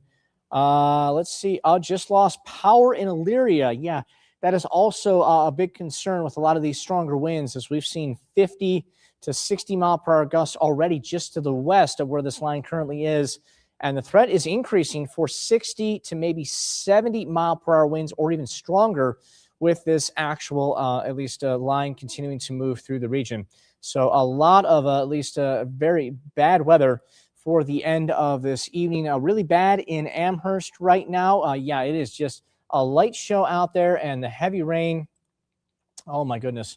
It is certainly coming down in buckets to round out the day today through this evening. So those severe thunderstorm warnings still in play for the entire area of at least Lorain County till about 5:30, but pretty much everywhere around Westlake, North Olmsted, towards Berea. You definitely want to get inside, get to your safe place. There's a lot of these heavy rains and potentially some hail starting to make its way in within the next 10 or so minutes. And a lot of these thunderstorms continue to move into New London right now, towards Nova, Huntington in the line of sight right now, Wellington, Pittsfield, Clarksfield, Greenwich, Ruggles, Savannah, everywhere along at least Route 13 to the north of Ganges. Definitely seeing a lot of significant weather. And the closer we get to the radar, it is looking even more significant from Avon Lake down to Avon. Could be looking at maybe some hail core activity in a couple of these areas that are showing some heavier downpours within the last half hour or so. Let's take a look at our, let's see if we can get a sample here. Let's see, estimates. About an inch hail, so not showing a lot of big significant hail core activity. So the darker colors are a little bit more ominous, but they are not showing a lot of significant large hail over an inch. So that is some good news. And we've gotten a couple reports of the potential for a little bit of a dime-sized hail, which is not quite a severe limit. So a lot of potential of some hail out there, but not quite showing signs of making it too severe here at the moment. Let's see here. Linda, this will not be going on all evening. We'll see a lot of this. This is moving about 55 to 60 miles an hour. So it is starting to move pretty quick. So I think by about 8, 9 o'clock, this round of severe weather will be starting to wane. But once we get into the second half of the overnight, the threat will be increasing for more significant rain and still some gusty winds once we get into the second half of the evening. So definitely need to stay weather aware for the end of the evening hours before about midnight, as things will slowly start to deteriorate once again. But a lot of that rain may turn into some flooding issues once we get into the latter half of tonight, as the ground certainly very, very saturated from all of this significant rain so far this evening. So let's take here. Let's see here. Gotten some reports of Elyria gusting to near about 65 miles per hour within the last couple of minutes. So yeah, it is definitely not slowing down with regards to some damaging wind potential here in Northeast Ohio. Let's take a look at our reflectivity. Still very, very potent straight line wind damage across most of potentially Elyria down towards Oberlin, Wellington, New London, and that threat continues to stay a little bit further south into northern parts of Ashland and Richland County. And time now about 5:20, so we have another about 10 minutes before this warning is set to expire, but I do anticipate probably another warning to move in to the east of that actual squall line, which is slowly making its way into western Cuyahoga County, Medina County, also into parts of northern, at least Wayne County, for the latter half of the 5 o'clock hour. So a lot of severe potential with this line, and we are continuing to get a lot of at least stronger winds here in the area with this line of storms. So that is at least something to be concerned about here in the area within the next half hour or so. All right. We've gotten some hail in downtown Elyria. Bobby, 11:38, any indication on how big that hail was? We'd like to know how big the hail core potentially could be. If you see about dime-size hail or maybe a little bit more towards the nickel size, that's not quite to the severe criteria. You have to get to about a quarter or bigger to classify as a severe thunderstorm criteria. But any hail is not good news by any stretch here in Northeast Ohio. No hail. Sorry, no big deal. All good. I know a lot of heavy rain, and you hear that thunder, and you think maybe there is some hail out there, but there is definitely the chance of seeing some of that hail here in the northeastern half of the state right now. Winds picking up. Sean, thank you. In Parma, yeah, you're getting pretty close to that main line. So Parma, Strongsville, Brunswick, Medina, definitely want to get inside. This storm is very much moving at about 55 to 60 miles an hour. So within the next half hour at the very latest, we'll be talking a lot more of these stronger storms impacting Medina County and western Cuyahoga County. And the winds are still really just packing a punch over the last half hour, 45 minutes. So we're looking at between about 40 and 50 mile an hour gusts, and even maybe close to 60 in a couple locations. So these winds, coupled with a very heavy rain and frequent lightning, not making things any better if you are going to be traveling anywhere here in Northeast Ohio late this afternoon and early evening. Okay, let's see here. Friend in Olmsted Falls, rain is massive and wind is crazy. Don't doubt that for a second, as rain showers and thunderstorms are starting to make into a big impact across western Cuyahoga County. Westlake, I'm certain you're just hearing a lot of torrential downpour after torrential downpour, and North Olmsted towards North Ridgeville, Avon Lake, Sheffield, very much inundated with this main band of showers and thunderstorms. Now, you'll notice that kind of hole right there. That's actually where our radar is. This is Hopkins International, and you don't get an actual, at least radar return from the radar very close to it. So anywhere about maybe 500 to 600 yards away, you're not going to see really anything with the actual radar beam itself. You have to go well to the north to actually see a lot of these returns. So yeah, that is the actual radar beam itself, not showing any indication, obviously, around Brook Park and Berea, but I'm certain there is going to be a lot of heavy rain moving into western Cuyahoga County late this afternoon. See if there's any reports coming in from the National Weather Service. Let's see here. We've gotten some gusts out of Elyria at about 65 miles an hour, and we still have that severe thunderstorm warning with winds potentially as high as 70 miles per hour across parts of the western half of Greater Cleveland. And we just lost power in Avon. Yeah, oh my goodness. I think there will be some power outages with a lot of these storms that are continuing to move through. So we've gotten a couple reports over the last half hour or so of some power outages out there. Hopefully it's not a long-lasting power outage by any stretch, because I don't know about you, but we've seen a lot of them over the last several weeks for sure. And those power outages are not fun at all, especially for the folks that do have to go out. And we thank them every day that do work on our power lines to get us back up and running with our electric. Let's see here. Trumbull County, going to see a lot more of those showers and storms, I think, later in the evening. So right now we're pretty much on the at least western half of our viewing area. I-71 and points west is the biggest concern for the moment. But as we get closer to 6, 7, 8 o'clock, the further east, the better chance of seeing those storms certainly going to be inundated later this evening. So just because you're not seeing any rain at the moment does not mean that you won't be seeing any of it later today. Okay, Ashland County. Pam, yeah, we're probably going to see a little bit of it, especially if you're further north of I-71. The further south of 71 right now, you're in the clear. You're probably hearing some thunder by any doubt. Those, at least lightning strikes still well above 65 to 70, at least percent. Let's see here. So those lightning bolts are, come on. Why is my mouse not working properly here? 732 lightning strikes currently within the last couple of minutes for most of this storm. So it is very, very loud for most of at least Elyria towards Richfield into northern parts of Ashland County. So the further south you are of 71, it's not going to be too much of an impact for the moment. Downtown Ashland, you're right on the fringe. There'll be some rain starting to move in, but Savannah towards Nova and Points North, yeah, it's going to be a light show and a lot of steady, even heavy rain. Certainly a good bet for the end of this evening in those areas. So if you're in parts of Ashland County over the next couple of minutes, we do have that severe thunderstorm warning, which looks to be just extended. Yep, as anticipated. So we do have that severe thunderstorm warning. We should be able to get a good view from our tower cam here at the station to see what the rain is starting to look like. So a very ominous sky here in Northeast Ohio. This is our tower camera here at the station.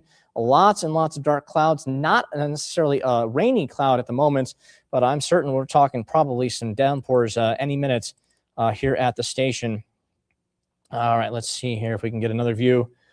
Still some very cloudy skies via our Huntington Bank camera field. And let's see if we can get one on top of our Hilton. Oh my goodness. Yeah, that is showing signs of a lot of threats of significant rain, and you're kind of already seeing it's probably our rain core just to the west, and that is really starting to show signs of intensification here off the shores of Lake Erie. We're getting much, much closer to that bottom of the 5 o'clock hour. So a lot of these showers and storms continuing to at least move in to the greater Cleveland area along I-71, and we are looking at those severe thunderstorm warnings continuing until about 6:15 for all of this chunk of greater Cleveland towards Chardon, even into parts of Trumbull County and also into Summit.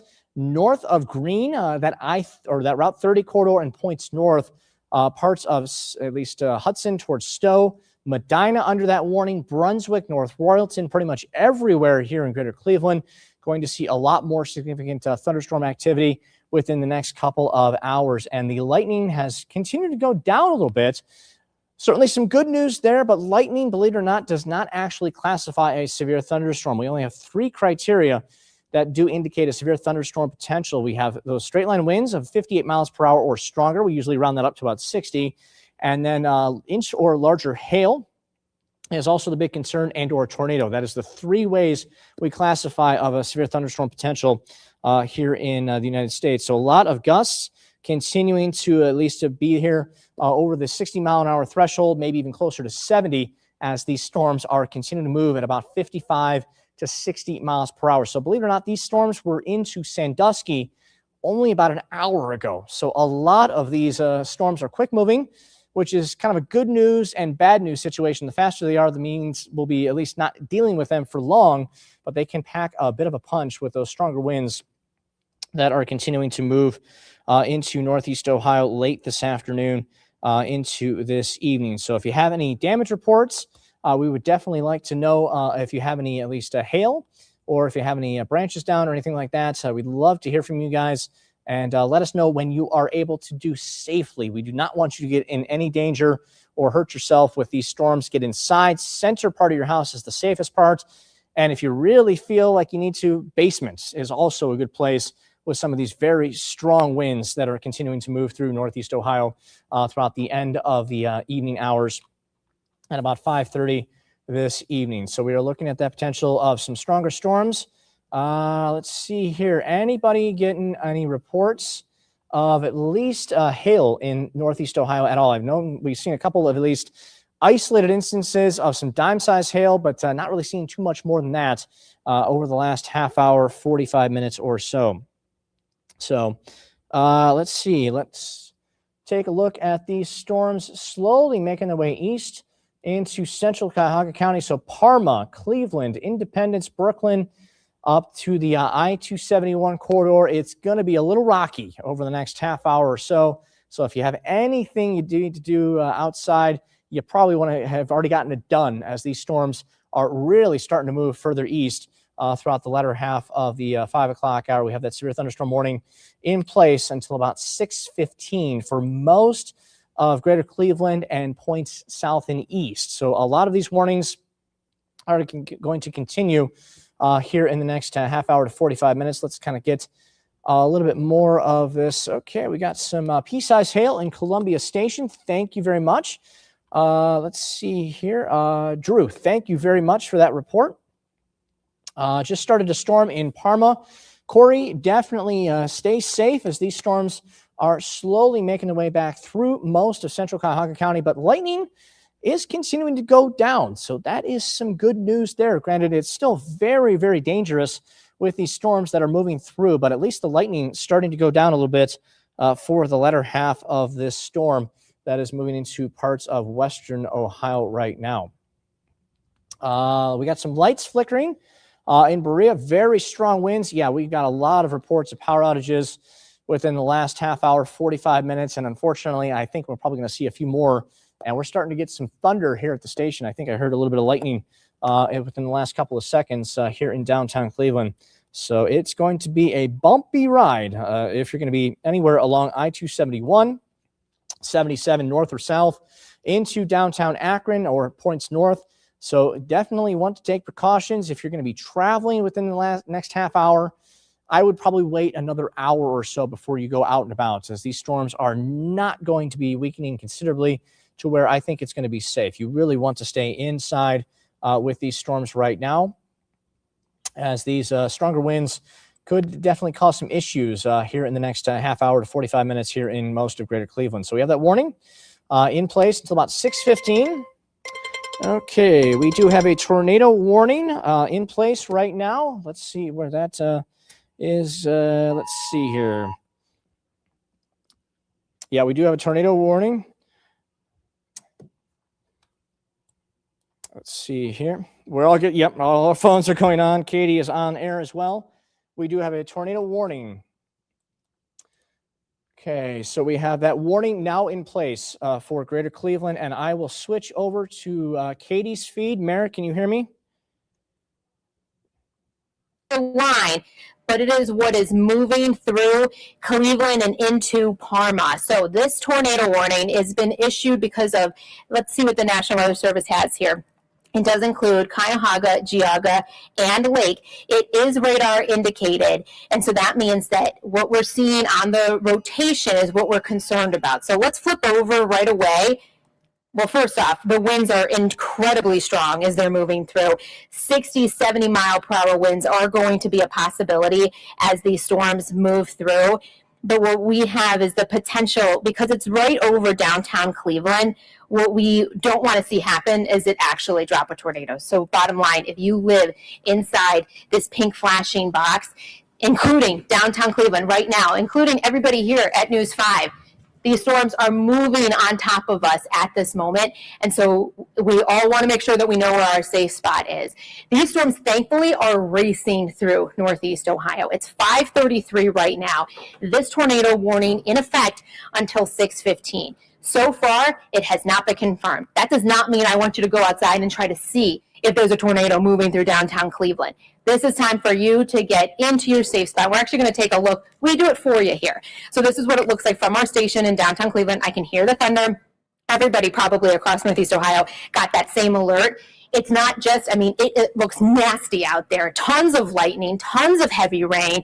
Its visibility is incredibly poor. If this is normally the time that you head out onto the roads, wait a minute. Let these storms pass because they are moving so quickly. Let's head back over to radar, and meteorologist Phil Sakal is here with me as well, and he's going to help track out the line of these storms as they move through. So he's pointing out here the areas. We have this rotation detector on our radar site. So right now, can you zoom in a little bit closer, Phil, for me?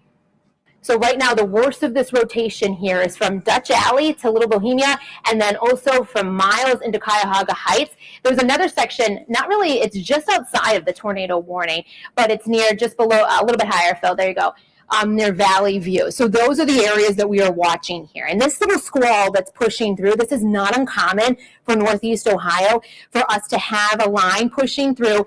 Most of it is straight line wind damage, but then you get these little notches inside, and that's where you can see the threat for a tornado. Sometimes they drop a brief tornado. When all said and done, sometimes we can get these EF0s, EF1s that are down for maybe a minute or two. But also, Phil pointing out here, look at these winds. I mean, intense. And you have your microphone open now, Phil, so feel free at any point to weigh in on what you're seeing or anything from the National Weather Service. But he's pointing out how strong these winds are within this storm. So regardless if a tornado does touch down or if it's just straight line winds, 70 plus mile per hour winds.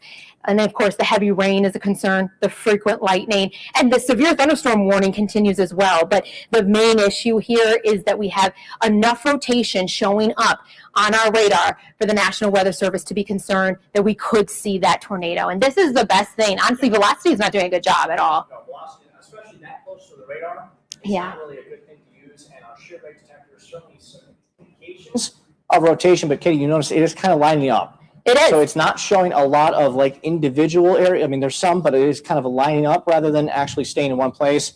So this is more indicative of probably straight line wind damage for the most part. So, I mean, you're still getting 70, maybe even 80 mile per hour gusts. Yeah, with it's some a of these very an incredibly dangerous storm. You know, I will be real with you. If I do not think that a thunderstorm is really that impressive, I'll tell you, this is a pretty strong, this can cause considerable damage. Thankfully, the one thing that we have on our side with these storms is that they are racing across our viewing area, going 60 miles an hour. So if we're able to track these out for our viewers, Phil, Katie, we just got a 71 mile per hour gust at Burke.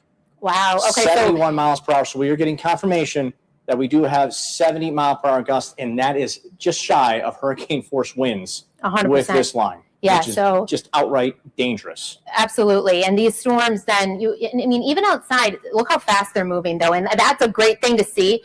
Can you go back one thing just to show that the rotation has come down? I'm excited to see that this area, this line of storms that had this really, the bright reds showing up. And the way that you can always tell what we're looking at here, the legends help. So when we saw that area in red, yellow is even more indicative of a tornado touching down. But look at that, how it's kind of spreading out. But it doesn't matter. Just as Phil noted, that we just got a report of 70 mile an hour winds at Burke. So these are moving through. Can you go back to reflectivity, Phil, and then do a little track for us? We will get that. They're still going about 70 or 50 miles an hour within the last half hour or so. So let's take a look. Oops. Can you read them off? I'm so sorry. I need my glasses. Let's see here. Where up there we go. Okay, so we got that line there and 55 miles an hour. So now we're hitting Brecksville, Beechwood, Bedford Heights, getting your safe place. Orange, Highland Heights within the next few minutes, and then getting closer to Hunting Valley and Moreland Hills between now and about 5:42. Yeah, I mean, so you tracked that out. Do you guys all saw how far he tracked that out? And all of the latest time that's on this one is 5:43. So, I mean, that's 5 minutes from now. So even, I mean, it is moving so fast that even if you haven't even heard the thunder yet, it's time to get into your safe spot. If we can zoom out a little bit, Phil, if you live inside, there's a saying that we always have, respect the polygon. So if you live inside this pink box, it's time to get into your safe spot. So that goes all the way up into Paynesville, that goes to Chardon, that's all the way down into Gates Mills. So you might be starting to get some rain from Menor to Gates Mills to South Russell, but the worst of the storms still yet to come. And then farther to the south, let's not exclude you, even though you're not included in the tornado warning, you still have this very intense line of storms, and that's extended from Strongsville all the way into Medina County and Lodi as well. So tracking these storms out for you, there is going to be that same really fast progression as these storms roll from west to east. Phil's working on the track here and bringing all modes of severe weather, right? Okay, there we go. So we got Lafayette around 5:43, all the way to Bath within the next 10 to 15 minutes. So these things are just, they're gone on the freeway. Yeah. It's just unbelievable how fast these storms are continuing to move. And despite not really showing a lot of lightning over the last half, they're starting to drop. These storms are still very, very potent. So the light show continues to stick around. 60 to 70 mile per hour winds, a good possibility. And Katie, can't forget the heavy rain. We've seen almost an inch of rain from a lot of these storms within the last couple of hours. And we started around 4 o'clock on our stream, which is still going on right now. So it's only been an hour and a half that we've seen these storms all the way from western Ohio to greater Cleveland. Yeah, and I suspect that they're going to stay severe as they move through. We can hear the thunder in downtown Cleveland. Let's go back to our tornado warning and why we have cut into, we're normally on News 5 here, but we've taken over due to the threat that a tornado is possible. So what we're watching for, the radar is an amazing tool. And if you're inside the pink box, these storms are packing a punch no matter what, whether it drops a tornado or not.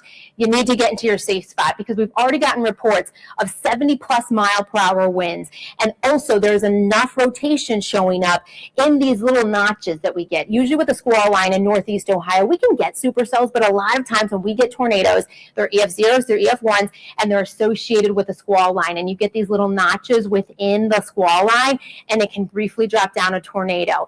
Now, if you're a little bit on the nervous side, that's why I became a meteorologist. I totally get it. We're streaming on Facebook and on YouTube. So if you want to get into your safe place, bring us along with you. And once the storm has passed, then you will know. So truthfully, the worst of it has already moved in and out of downtown Cleveland, in and out of Parma. You're through the worst of these storms. But even outside, I don't want to neglect this area because while the winds are by far the worst around the Euclid, Willoughby, Wickliffe area, shout out to my mom and dad, there is an area here where you have those incredibly strong winds, and then they're going to be continuing to push toward Painesville, towards Concord, towards Chardon. You are all, Chesterland, you are all in this tornado warning as it races through, and you have, I mean, just minutes. Yeah.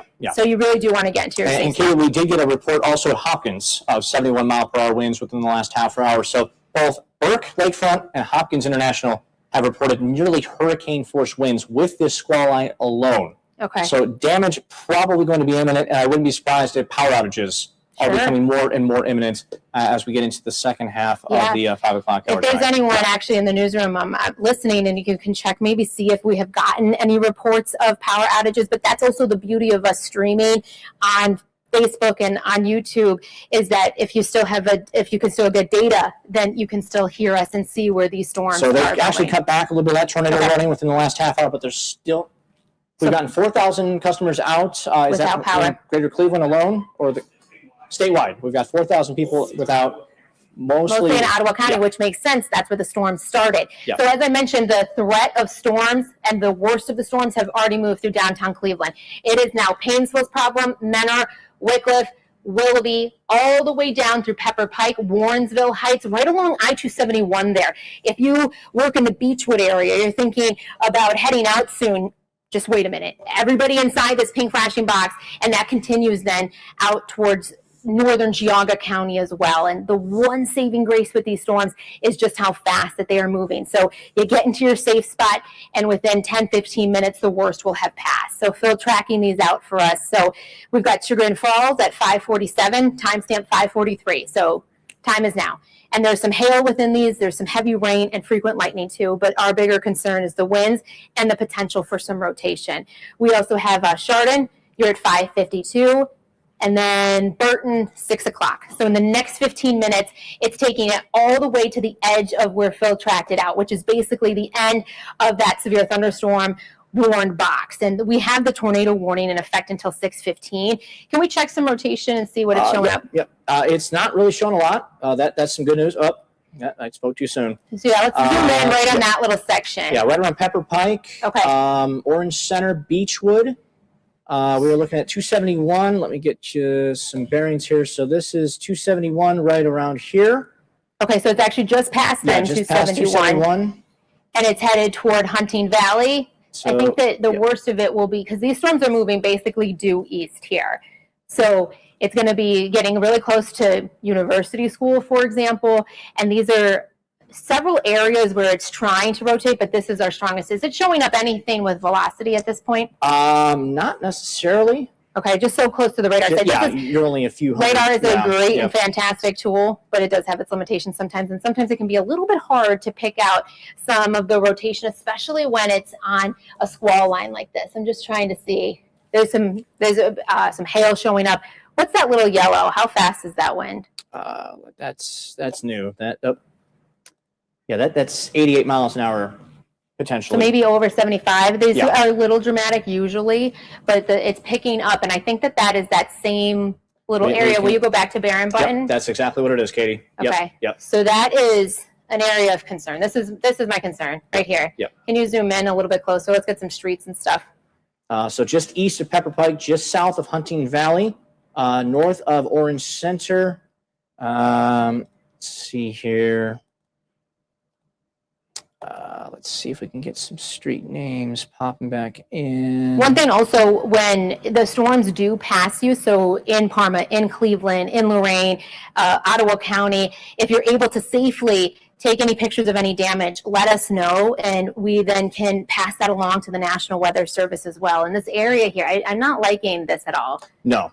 That section. So we already are in our safe spot, right? But this is our biggest area of concern. Strong winds elsewhere, over 70-mile-per-hour winds, have already been reported at Hopkins and at Burke. So the northern side of this storm that's moving through Euclid right now, Willoughby, that is no doubt very strong as well. But my concern about this little area here is just how intense the winds are. Again, regardless if there's a tornado touching down, but I think that it's not out of the question here. This is the area of concern, and they're moving due east here. So we're going to get a new radar scan here in just a second, but Newberry Center, you're kind of next in line here, Burton, for the worst of the winds. I don't ever want to scare anyone, but bottom line, the best thing for you to do is protect yourself. Get your kids, your animals, all into your safe spot, whether that is your basement. I don't have a basement, so it's an interior part of your house, away from windows, away from things that can fall on you, and make sure that if you're even to lose power, if you can have your cell phone with us, then you'll still get that information as these storms roll through. So we have a track here, so for Burton at 6 o'clock. So you've got about 15 minutes, Burton. This is the time right now for you to get into that safe spot, get everything you need right at this moment, because it is bringing, regardless if it's a tornado or not, incredibly strong winds showing up here.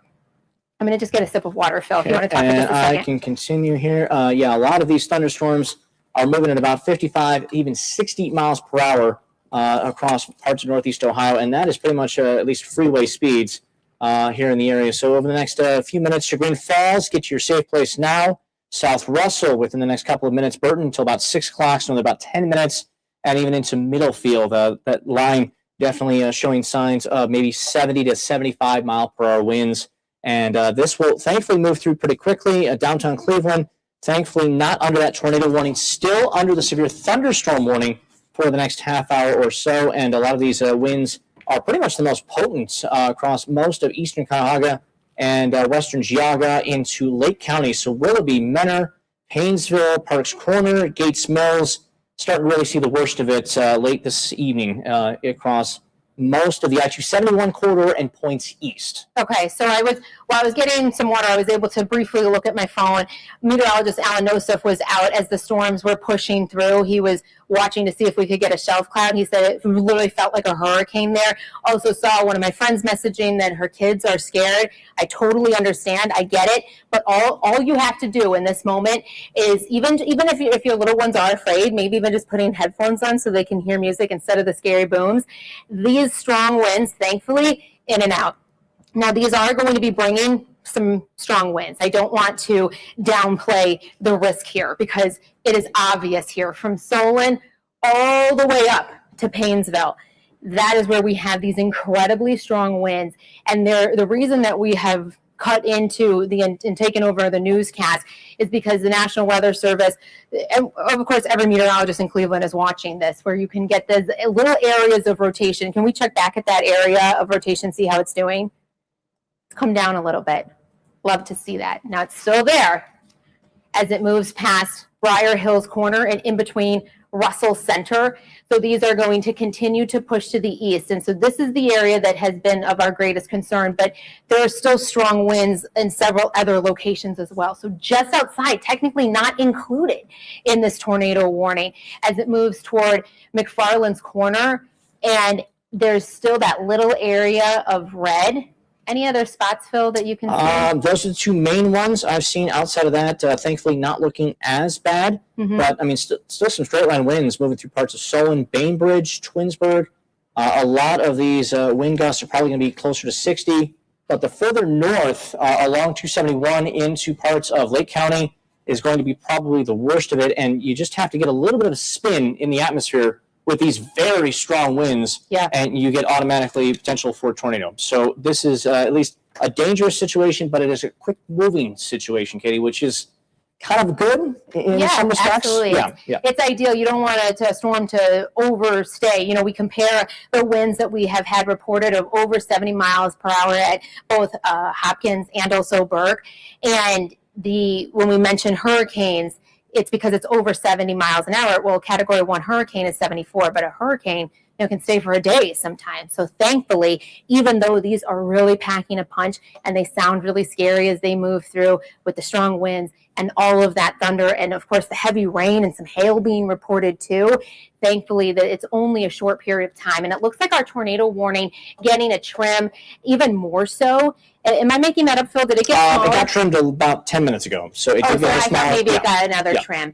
We did about 20,000 without power as of about 2 minutes ago. Jumped from about 4,000 to 16,000 plus within the last half hour as these storms are just mowing through a lot of the viewing area right now. And we still have a little bit more of that rotation kind of outside of the actual warning around Bainbridge, Beacon Hill, Auburn Center. Definitely get into your safe space right now. You're not necessarily under the warning, but we're picking up some definite problems on the radar right now. So let's just say all of Geauga County. Yeah. Into your safe spot, because also, even though we have our tornado warning, if you zoom out just for a second, Phil, we have this absolutely monster severe thunderstorm warning that it goes all the way from Lake County. It includes Geauga County, all the way down into Summit County and the sliver of Medina as well. So the worst of this is in the northern half of our viewing area, which is what we expected for today. And these very, very strong winds, the worst of the winds from Aurora to the lakeshore. But take a look at the lightning, Katie. It's gone down. We were at 600 within the last hour or so. We are down to under 300. So that is showing signs of some weakening, but the winds still are showing signs of very, very potent and damage. Good possibility here in parts of Geauga County and also into Lake County within the last half hour. Is that tornado warning still in place? Let's do another track of that. Yeah. So let's get that track here. Especially for this area that is right around here, the more southern half. Oh, I don't like that update.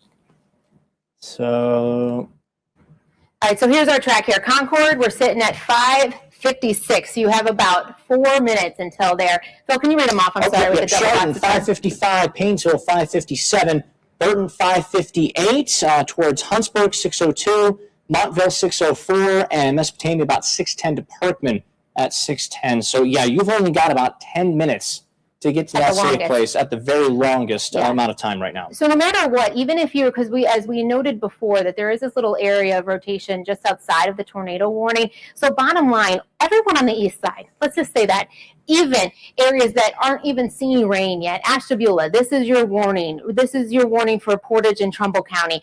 As these storms that have very strong winds are pushing toward you, and you have that little bit of time, more than 10 minutes, there is really no evidence that we'll see these winds come down as they continue to push to the east. So this is the time to make sure that you know where you're going to be going. And Katie, I'm not liking that notch. No, not at all. Let's see what rotation's doing over there. Yeah, it's actually not showing a lot there, but I still, Can you go over to regular velocity? Regular velocity, okay. Yeah. So all these bright. So what we're looking for when we are tracking severe storms is, first off, the bright colors, which immediately grab your attention, right? You don't need to be a meteorologist to see that there's a difference in the colors, that what we're monitoring here, and the different colors show up here as you're moving away, that when we're getting those brighter pinks, it's a stronger wind. But we also want to monitor if we're starting to see some rotation wrapping around. So not just these incredibly strong straight line winds, which I don't want to discount that at all, but it's why we have this tornado warning issued, because there is some rotation that's happening as well, where you can get these very brief, but enough that you get a tornado that drops down. And so this is why you want to get into your safe spot. And we do have it, and it's showing up here that there is enough rotation. Let's go over just for 1 second, Phil. I'm just going to see something really quick on the radar.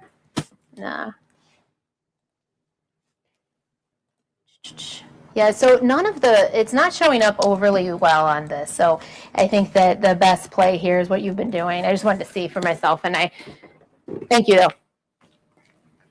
So we have, let's just do a little. Yeah, the warning got trimmed. Eastern Cuyahoga County no longer under that tornado warning. We still have it to about 6:15 for parts of Geauga County and also into Lake County. But the worst of it, Katie, does look to be appearing Geauga County from about Chardon down to Burton Lake. Have they said anything? I've not seen any reports. They just trimmed that in the last few seconds. So I would believe, since they gave this a trim, I believe what they're going to do is they're going to let this tornado warning expire, and they're going to leave the severe thunderstorm warning with, it has a tag attached to it with tornado possible. So they're basically saying it's not enough rotation for us to issue a new tornado warning, but we're going to keep monitoring. Yeah, the warning wording is tornado warning remains in effect for western and eastern Geauga County until about 6:15. Location around Chardon, moving east. It's 65 miles per hour now. Okay. This storm is really starting to move. Let's do some tracks. Capable. Yeah. So basically what we're seeing here, it almost looks like S's, right? So the worst of this is moving through Chardon right now. Shout out to my high school NDCL. It's moving through at this moment. So let's do a couple little areas here. If you want to do the whole line, Phil, we can do that. Yep. Or if you just want to do little sections. So this little section here is moving at 65 miles an hour. So Aquila and Orwell within the next 10 to 15 minutes. Yeah, so it's going to be outside. We could probably just even ignore the tornado warning at this point, because it's going to be outside. The worst of the rotation is moving faster than that box because of they're just racing across our viewing area. And then getting closer to Burton within the next few minutes. Middlefield about 6, Mesopotamia 6:05, and around Green at 6:15. But it does look to be kind of weakening a little bit as it does get further east, but we're still seeing some of these bows, which is not good. No, yeah, and the whole reason that we're on, and in case you're just tuning in, you heard some sirens. I believe that there have been reports of the sirens going off, which makes sense because there was a tornado warning issued, and that's the perfect time. Sometimes they'll go off and there isn't a tornado warning. But in that scenario, so if you're just joining us right now, we have damaging storms moving through. Regardless if this is a tornado or not touching down, we have incredibly strong winds, especially the more north that you live. So if you're concerned right now for the Akron area, you are just outside of the worst of these storms, and it's coming with a mixed bag here. So we're on and doing team coverage now because of the threat for a tornado, but there's also the straight line winds that is nothing to scoff at. Considerable damage is possible with these storms because they have already been producing 70 plus mile per hour winds. Now the strongest part of the storm, the more north that you live. So moving through Lake County right now, moving through Geauga, where we have these little areas that this is what we want to watch right here near Burton. And on top of that, you also have torrential rain and hail too. Let's flip back over to see rotation and see if it's changed at all. Because every time we get an update with our scans, we can get a new picture of what this storm is doing. And it's kind of status quo. Yeah, it's not really increasing, but it's not really completely decreasing as well. So a lot of these straight line winds kind of bowing out ahead of this main line, which is producing those 65 to 70, even maybe 75 mile per hour winds, which can certainly do a lot of damage. It doesn't take anything tornadic to kind of at least continue that line, as these winds are very, very strong as we get into the Chardon area just south of Huntsburg, getting close to Burton. Right now, you're pretty much in the thick of it at the moment, and moving closer and closer to Mesopotamia right now. And eventually, now they just added a severe thunderstorm warning for Trumbull County and Ashtabula County till about 7 p.m. So that tells me that they are thinking similarly to us, that it's holding status quo, probably not enough rotation to continue the tornado warning. While it's still as a tornado warning, we're going to stay on with it, even though honestly, because the worst of the storm has already passed through that area where we have the tornado warning, but we still have several severe thunderstorm warnings. Ashtabula, Trumbull. I gave you a shout out a couple minutes ago. Even though you're not seeing the storms yet, these are racing through. I mean, the first line is going to be out of here by 7 p.m. The problem after that, we could still see some additional storms, especially in areas untouched, like right here. So some of our southern communities will have to watch for tonight, but we also have then the threat for some heavy rain. Look at right behind here. So there's more severe weather behind it. So this is all evening event, and then even into the overnight and into tomorrow, we still have the heavy rain concern. So the worst of the damage is right now, especially because we're in the heat. I mean, it was so warm today, right? Heat equals fuel for storms. So while it was awesome earlier today, unfortunately, this is what can result in it then as well. So we have now, what's the new severe thunderstorm warning? Severe thunderstorm warning goes through about 7 o'clock in Ashtabula County, and also into the eastern half of Geauga and also Lake County. So still a lot of potential for some damaging winds especially, but there's still a slight chance of maybe a little spin up, especially in our Geauga storm right now. Will you go back just one scan? Because I do think that the little S curves that we were seeing here, it looked like, see? Do you see what I'm saying here? How it was a more dramatic kind of snaky look to it. And in that last one, it's trying to thin out. So when we're watching for the threat for tornadoes, it's these little areas, these little notches within the main line that could drop that quick tornado, as Phil noted. A lot of times what happens, and which I think is going to try to do here, it becomes more of a bow. So it looks like an archer's bow. And if we look at the entire line, it probably has that look to it. It sure does. So you have that squall line and you get this bow echo. And that's why we have severe thunderstorm warnings. And just not to leave out our friends down to the south, especially as we continue to see the rotation come down a little bit. Tornado warning has been canceled. Okay. That is good news. So with that note, let me just do a little down to the south. And also, if we can ask, I'm going to break the fourth wall here. Producers, if you guys want us to stay on, absolutely will, because these storms are racing through. And so our call. Okay, so why don't we just stay with this for just another minute or two, and then we can regroup. And of course, Phil and I are watching these storms here, and we're still streaming. We're still streaming on our Facebook and YouTube accounts this evening. Yep. Yeah. So let's just do a quick little track of the entire line here, Phil, from top to bottom for some areas that we haven't really been able to focus on, like Akron. You are about to get hit with some strong winds here. So we have these storms thankfully moving so fast. The very edge of our viewing area is until 7 p.m. So we have actually live pics from Akron. Let's take that first. Ooh, look at that. You've got probably a shelf cloud trying to push. Very dark. Get into your safe spot. Even though you're not under a tornado warning, we have severe thunderstorm warnings for basically our entire eastern half of our viewing area north of Akron. That's where you have the strong winds. We've already gotten reports of 70+ mile per hour winds. So we'll go back over to our track here before we send it back to news, because I know that our entire news team is watching these storms too, but of course there's lots of other news to get to as well. So we have Saybrook, you're sitting at 604. So, I mean, it's moving so fast right on top of you. Austinburg, 606. And then we have Rock Creek, 606 as well. Let's do the southern side, and can we zoom in a little bit closer of what Akron's seeing? Clear this out here.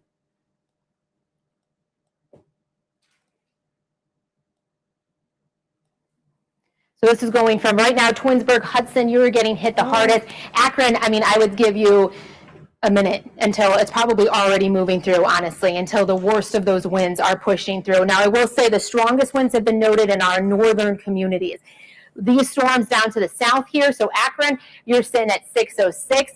Monroe Falls, 607. Kent, you have until 610. With this said, this line of storms is going to be pushing through over the next hour. Behind that, there are more storms. Behind that, there's more rain. So even areas that already got hit around 4 p.m. near Toledo, there's another batch of some heavy rain pushing through. So once we get past this evening, then it becomes more of a concern because of how much rain we've already seen. You get repeated rounds of heavy rain, and then it can lead to flooding issues. So it's a multi-layer event, and on top of it, it's going to be a chilly rain. Tomorrow's kind of because it's going to be very chilly. But I'm happy that the tornado warning was able to be expired. Phil and I are here watching this radar. Just because we're going back to some news here, whenever my producers are ready, we can turn it over. Does not mean that we're leaving you. First off, I'm going to be continuing to watch the radar and as needed, because it can happen pretty fast here where you get that quick little notch here where it drops down. But also for anyone who is in the western side of our viewing area, west of Cleveland, if you have any damage, if you can send us a picture of the damage, and then we can let the National Weather Service know, especially in areas that were included in that tornado warning once these storms move through. So the worst of it at this time, moving into Ashtabula County, exiting Lake County at this point, moving through Geauga and Portage and pushing towards southern Ashtabula and into Trumbull. And then one last check down to the south here, moving into Summit. It's right over Lodi, and then going to continue to push. So if you're down in Canton, you're kind of missing this first wave of showers and storms. It doesn't mean you're completely in the clear, because as I mentioned, we've got the storms out to the back of the line. So we're going to go check in with Facebook and see if there's, okay, so I'm going to send it back over to our newsroom so that we can get to some news of the day. Actually, we're going to go to a commercial break first. We'll be right back after this. Thank you. Great job. I'm echoing sentiments on Facebook. You two are phenomenal. Great job. Thank you so much. Great information. That's good. Did you get any, is anyone saying anything about Yes, damage? that's what I was talking. If they wanted to, like, I was scanning through all this Facebook comments, people talking about what they're seeing. Figuring what they, We've got 20,000 without power. I've heard of Okay. like trees down, wind Sure. damage, lawn stuff blown around. I haven't Mhm. heard specific I'll be down there in just a sec. Yep. Said there was- I'll probably need to change my batteries. there was really-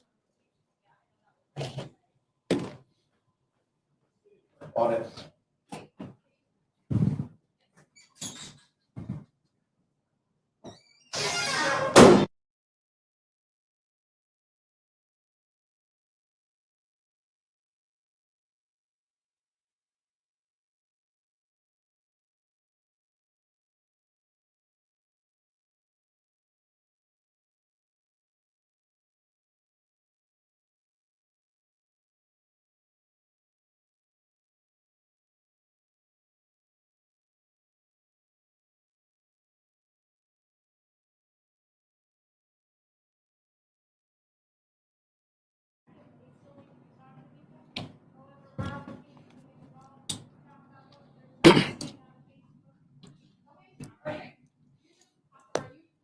There you go. Thank you, sir.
And kill that. Did this? You're hot again. Okay. We're good. Did it end or is it still? No, did not end, but Okay. I can't even go into the details. No, you're good. You're good. Your back is hot. Yeah, just read the watch. Okay, let's see here. Let's get us back up and running. Sorry about our technical difficulties. Let's get our radar back up. We still have a lot of warnings. We had the tornado warning thankfully expire within the last half hour, 45 minutes, but we certainly still have a lot of dangerous weather here on the Power 5. A line continues to move in to the extreme eastern half of our viewing area, all the way from at least Chardon towards Ashtabula. A lot of that significant thunderstorm activity continues to be very, very dangerous. That line all the way from Ashtabula down to Mesopotamia, Parkman, even into Aurora, a very, very heavy rainfall continuing to move further eastward within the last 10 or so minutes. And let's see here. Okay, let's turn my monitor a little bit here. Okay, so we've got still a couple of severe thunderstorm warnings in place for Ashtabula County till about 7 o'clock this evening. And that is the main focus for a lot of those dangerous winds that have been inundating eastern greater Cleveland. We heard a lot of them here at the station within the last half hour or so. And when you can hear wind inside of our TV station, that means it is very, very strong, which is certainly some noticeable, at least things here at downtown Cleveland. A lot of those winds are kind of lessening a little bit towards the Akron area. I'm not showing a lot of at least big concerns. Still some concerns out there nonetheless, but we do have that bigger concern towards Aurora, Mesopotamia, and parts of Ashtabula County. Let's take a look at a little bit of that wind potential from about Rome over towards Orwell, Ashtabula, as the base velocity not good when you see a lot of those lighter pink colors. That is potentially 70 to 75 mile per hour winds in these thunderstorms that could potentially bring some damage. And we've seen a lot of power outages within the last couple of hours, up to about 20,000 out here in Northeast Ohio within the last hour or so with a lot of these damaging winds. And not seeing, thankfully, a lot of reports of hail, but that still is a possibility with some of these thunderstorms as we're looking at a lot more of these winds continuing to stay very, very strong. As far as rotation, maybe a little bit in a couple of occasions. No warning with regards to tornadoes at the moment, but we did see one about a half hour ago and showing signs of maybe,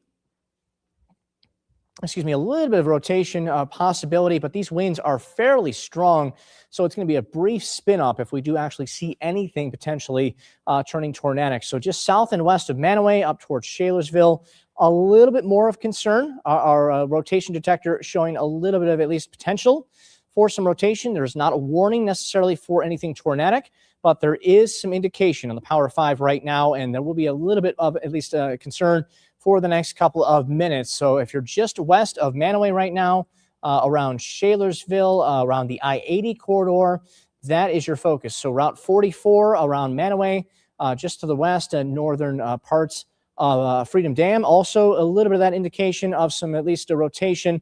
So concerning, yes, not necessarily indicating of anything tornadic necessarily, but we'll take this with precaution. So if you're going to be anywhere within this area, especially east towards the State Route 44 area, you will want to get to your safe place right now. We do not have a warning in place, but it is a little concerning for me, especially with some of these rotations that have kind of popped up within the last half hour or 45 minutes, prompting a couple of those warnings.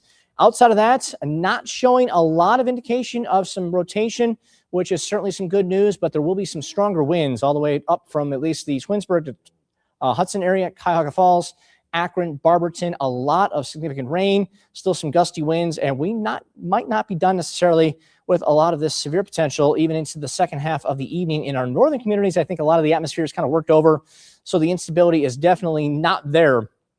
But those areas to the south, not really touched much, especially from Canton towards Dover, New Philly, where we've not seen a lot of significant rain within the last half hour or 45 minutes. So a lot of the atmosphere is kind of getting a little bit more recharged to the west, and we already have some warnings kind of taking shape in Indiana and around parts of the northern half of the state where there's a little bit more instability to work with yet again.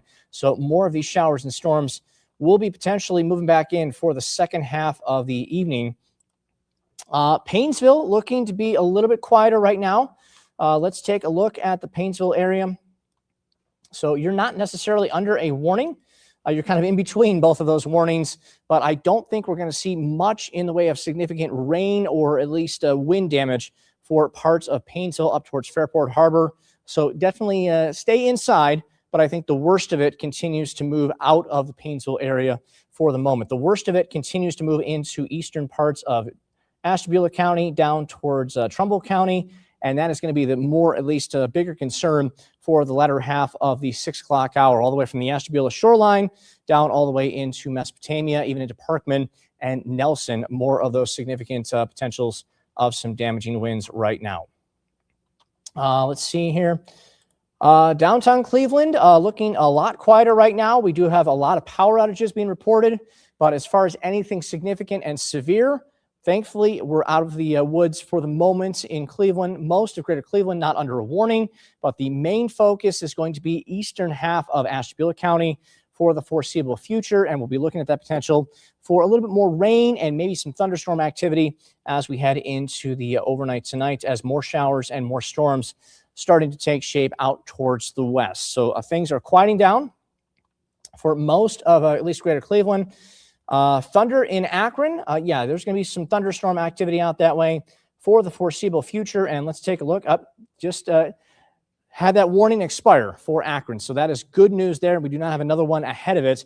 So things are looking a lot quieter. Yeah, still a lot of heavy rain for most of downtown Akron, but the potential will be there for maybe a little bit more lightning as we get into the next couple of minutes for most of downtown Akron, as the lightning counter certainly has been going down a lot within the last half hour or so. So notice a lot more of the significant lightning where we have a lot more of that concern in northern parts of Ashtabula County down towards Mesopotamia. That's where the big focus will certainly be between now and the end of the 6 o'clock hour. So outside of that main area, down towards Hudson, Stowe, Aurora, into Solon, you're pretty much out of the woods with regards to potential of some damaging winds. We'll still see a lot of potential of some significant rainfall, and the threat will certainly be there for a little bit of at least lightning from time to time, but we are certainly not looking nearly as bad for the next couple of minutes outside of this main warning, which does include most, if not all, of Ashtabula County,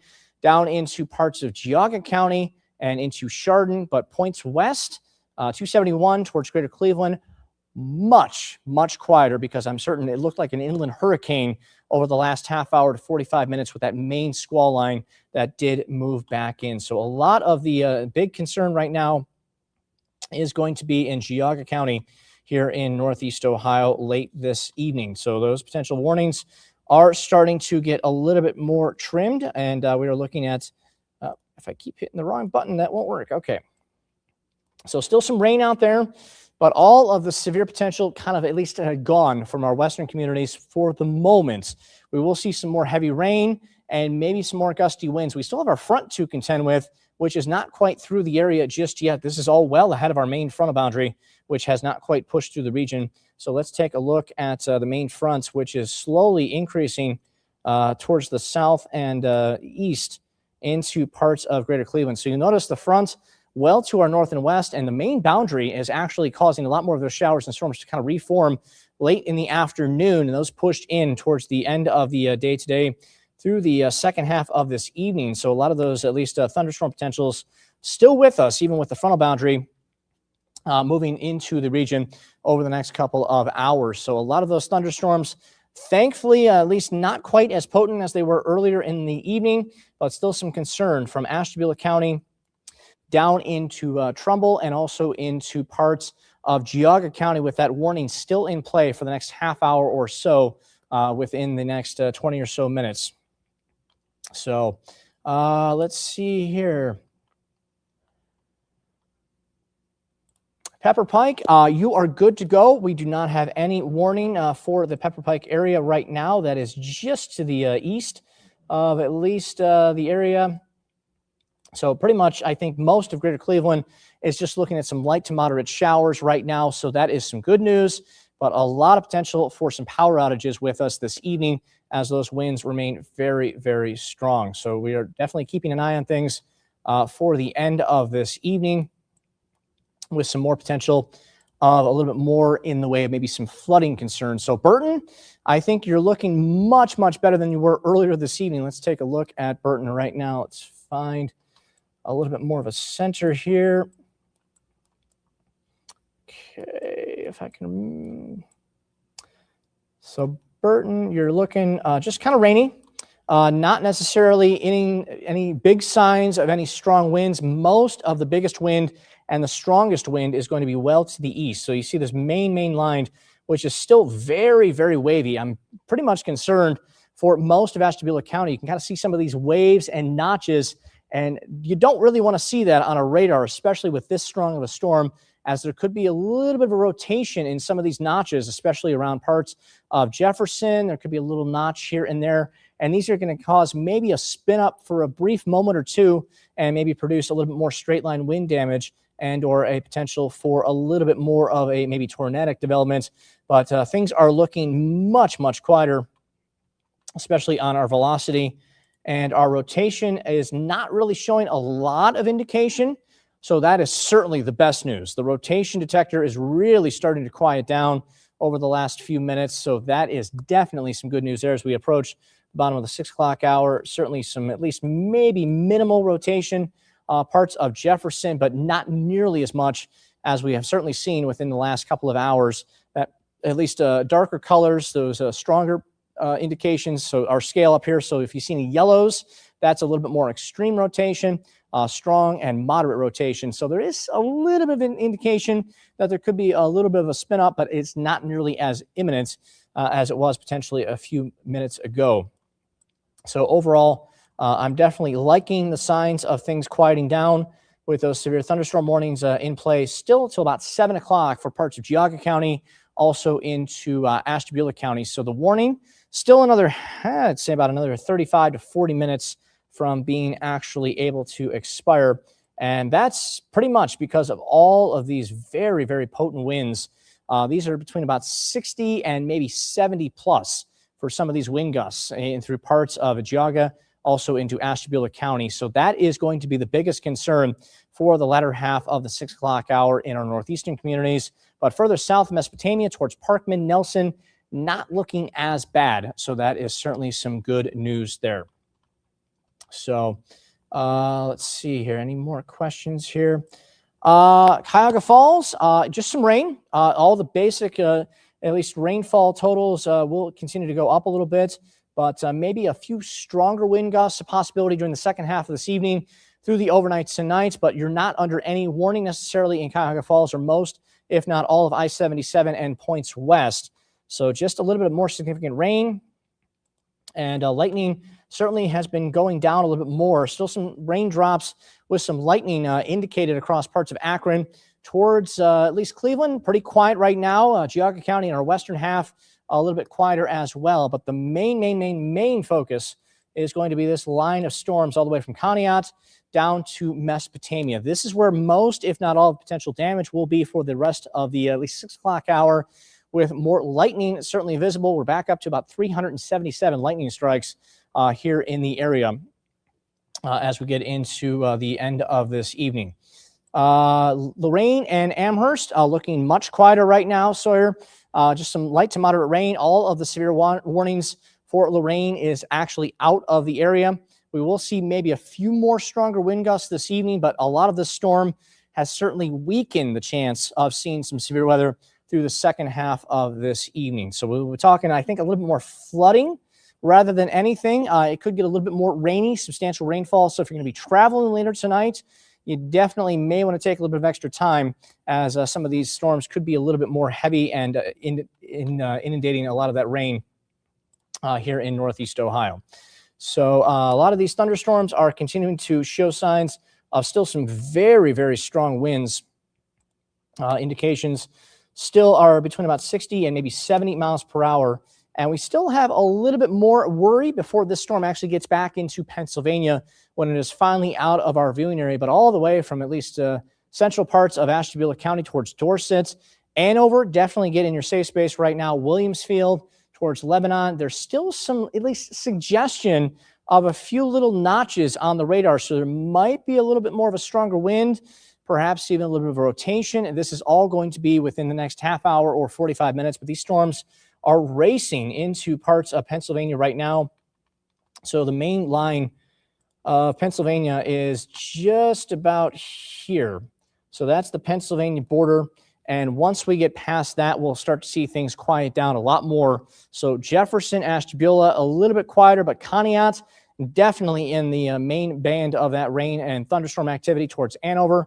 Williamsfield, definitely take precautions. Get back in your safe space right now as this storm is just about to enter Pennsylvania, and we'll be looking at that, thankfully, in the rearview mirror rather than showing signs of any more trouble. So we have a little bit more time within the next half hour to about 45 minutes before a lot of this continues to be out of here. Still a severe thunderstorm warning just to the south in through parts of Youngstown, just north of Youngstown, in fact, around Warren. We're not necessarily including a lot of the eastern half of greater Cleveland in that warning, but still, at least the polygon is there. So I think a lot of the warning should be mostly into this squall line from at least northern parts of Conneaut down to about where Parkman is with those stronger wind gusts. But most of the area west of Jefferson, Rome, Orwell, you're much quieter. Yeah, there's still some lightning. There's still some stronger winds, but it's not nearly as intense as it certainly was a few minutes ago, as these storms are racing at about 60 to 70 miles per hour late this evening. So let's take a look. Let's get our bearings back up here again. And yeah, lots and lots of wind gusts over the last 45 minutes to an hour. We mentioned on air 71 mile per hour wind gusts being reported at Burke Lakefront, also at Hopkins. That's only a few miles shy of a hurricane force wind. So yeah, a lot of damage could be done with those severe thunderstorm wind gusts of approaching 70 plus. Many of them here in greater Cleveland, towards the Parma area of around 71. That's where Hopkins is.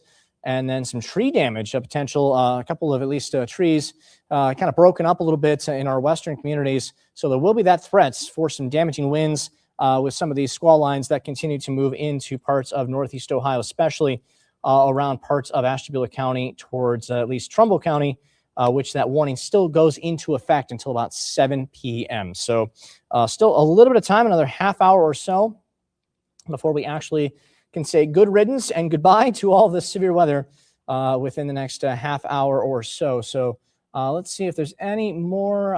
Let's see here. Shaker, yeah, you're looking much quieter.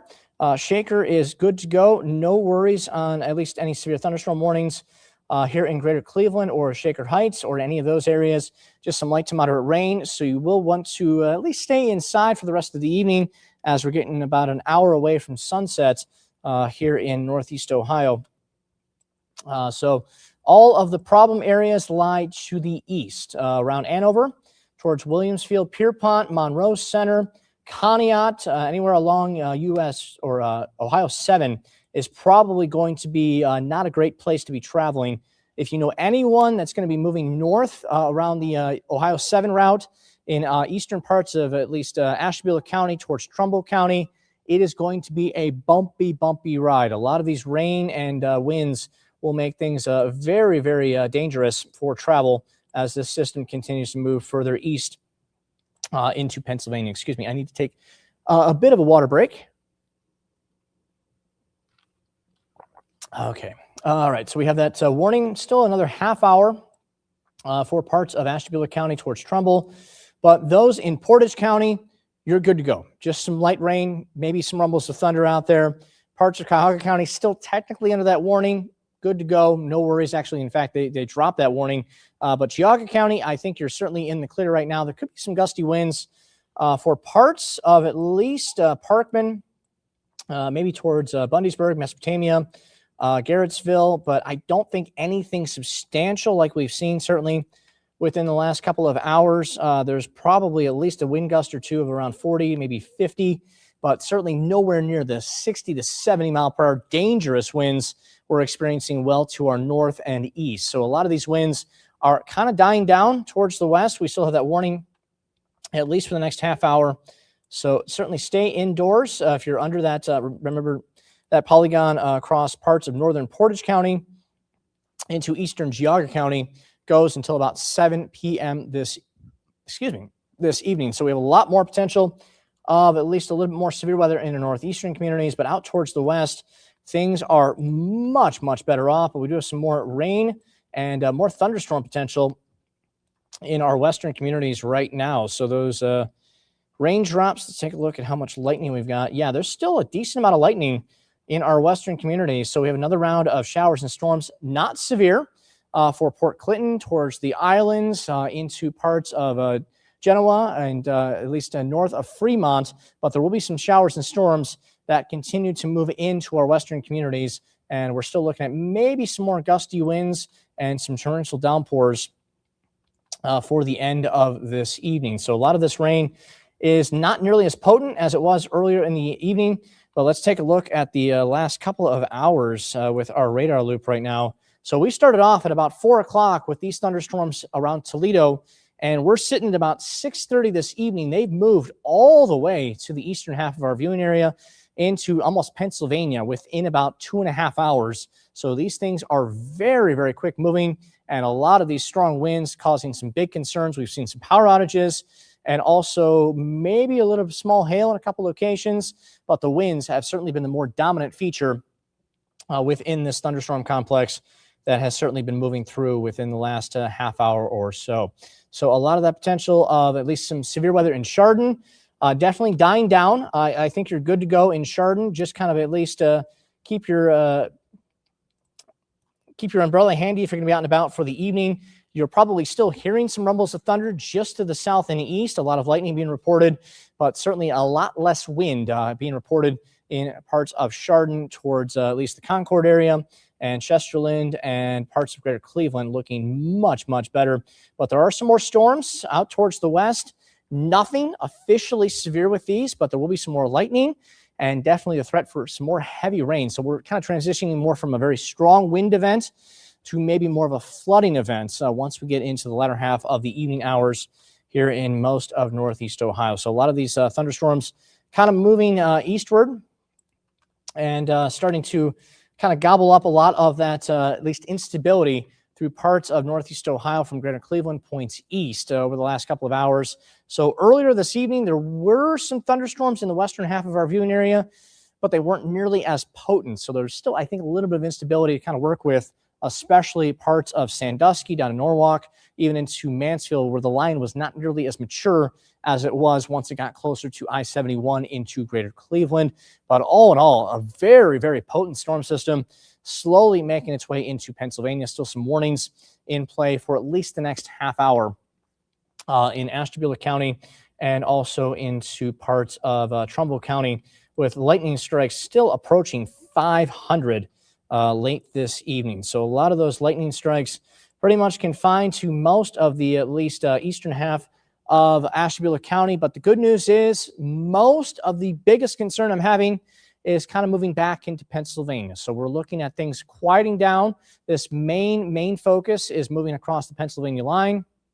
So areas to the west, yeah, you're still hearing some thunder, seeing a lot of heavy rain and maybe some more windy conditions, but the main band of strong winds is slowly moving out of Chardon into Conneaut and moving eastward into Pennsylvania for the next couple of hours. So a lot of these threats are beginning to die down.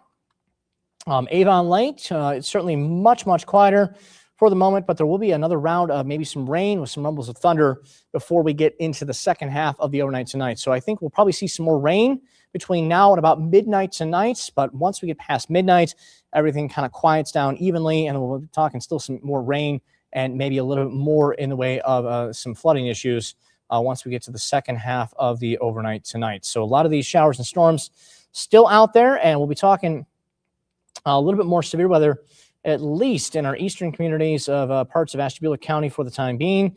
Well, look at this. We still have another warning in Indiana, over parts of central Indiana, just to the west of Fort Wayne, a severe thunderstorm warning, and that does include a tornado warning just to the west of Fort Wayne. So there's still a little bit of spin within the atmosphere well to the west and through parts of Indiana and Illinois. And as we take a little bit more of a wider view, showing a lot of the movement with a lot of these storms.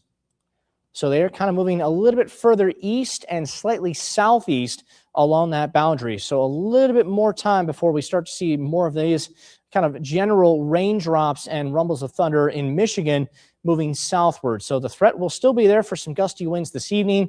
Not quite the hurricane force winds we certainly saw just a little bit while ago, but maybe still some gusty winds, which still could potentially bring some power outages into parts of northeast Ohio late this evening. Okay. Excuse me.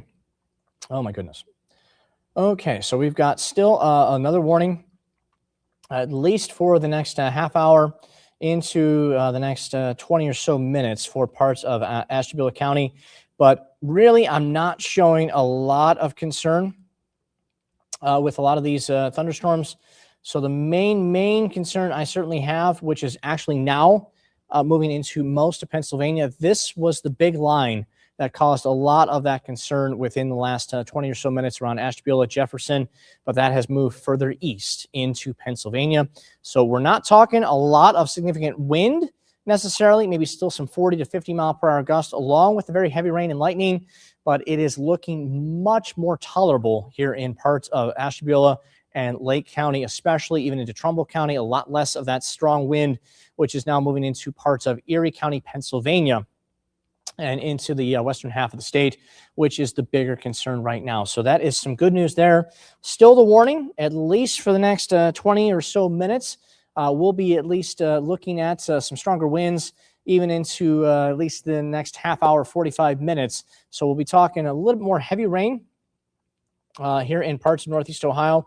And speaking of heavy rain, let's take a look at our rainfall totals potentially with some of these stronger rainfall amounts, especially around Norwalk, over an inch estimated on the Power 5 right now. And anywhere you see a lot of those light to moderate green shadings, yeah, that is not good news. A lot of rain in a very short amount of time, and then we're going to see even more rain once we get into the second half of the evening through the overnight tonight. So there will be some flooding concern, as there was just about a week ago with a lot of these thunderstorms moving through northeast Ohio. So 'tis the season as we do get into the season of spring. April just about 12 hours away, or less than 12 hours away, excuse me, about 6 hours away. So we're definitely looking at a lot more of those April showers beginning to move back into northeast Ohio, and a lot of these thunderstorms under severe limits to the west, but they are starting to kind of reform again as our boundary slowly sagging south and eastward during the latter half of the evening hours into the overnight tonight. So a lot of that potential for some rain will be ending across parts of our viewing area, but still that severe potential still lingers at least a little bit, but my gut tells me we're probably not going to see as much severe weather through the second half of this evening, as we saw a lot of that threat for a very potent line of storms over the last couple of hours. So the good news is a lot of that thunderstorm activity kind of zapped up a lot of that instability, but we're still contending with that severe thunderstorm warning for at least the next 20 or so minutes for parts of Ashtabula County. It kind of got trimmed down. So Geauga County, you are good to go. No worries there. So Trumbull County till about 7 p.m.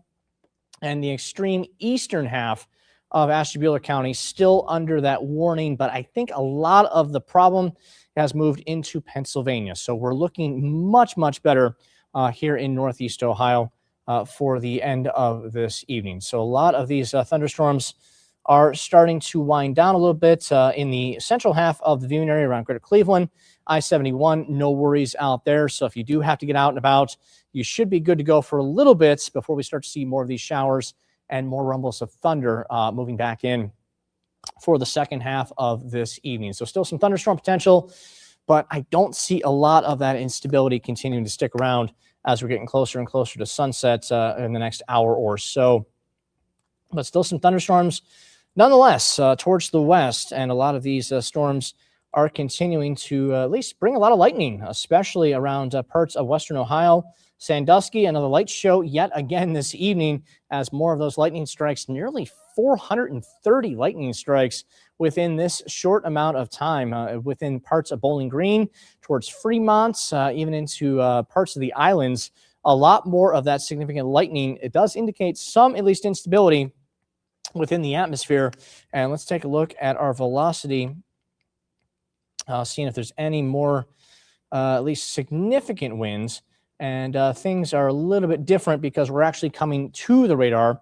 So those winds on the other side of the radar will show up more in the green, and those actually going away from the radar will actually show more in the way of red. So if you see those two things together, that's showing signs of a little bit of rotation. So that's where we indicate a bit of a problem, which we kind of saw earlier in the evening. So those winds, not nearly as strong towards the west.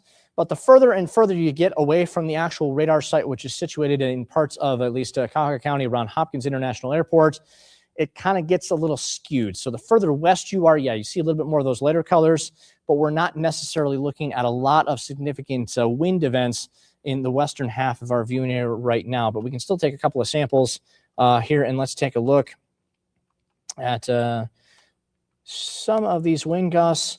So 48, maybe 50 mile per hour estimate on the Power 5. We might see 40, 35 miles per hour actually at the surface, because this is probably about 6,000 feet up the further west you actually do get. But there's a potential maybe of a 40 mile per hour gust reaching the surface, but not nearly as potent as it was earlier this evening. We saw 71 mile per hour gusts being reported in greater Cleveland at both Burke and also into Hopkins International Airport. So a lot of these thunderstorms were just racing across the region, producing some very, very potent winds within the last couple of hours. So we have about another 20 minutes before all said and done with the warnings across parts of at least eastern Ashtabula County.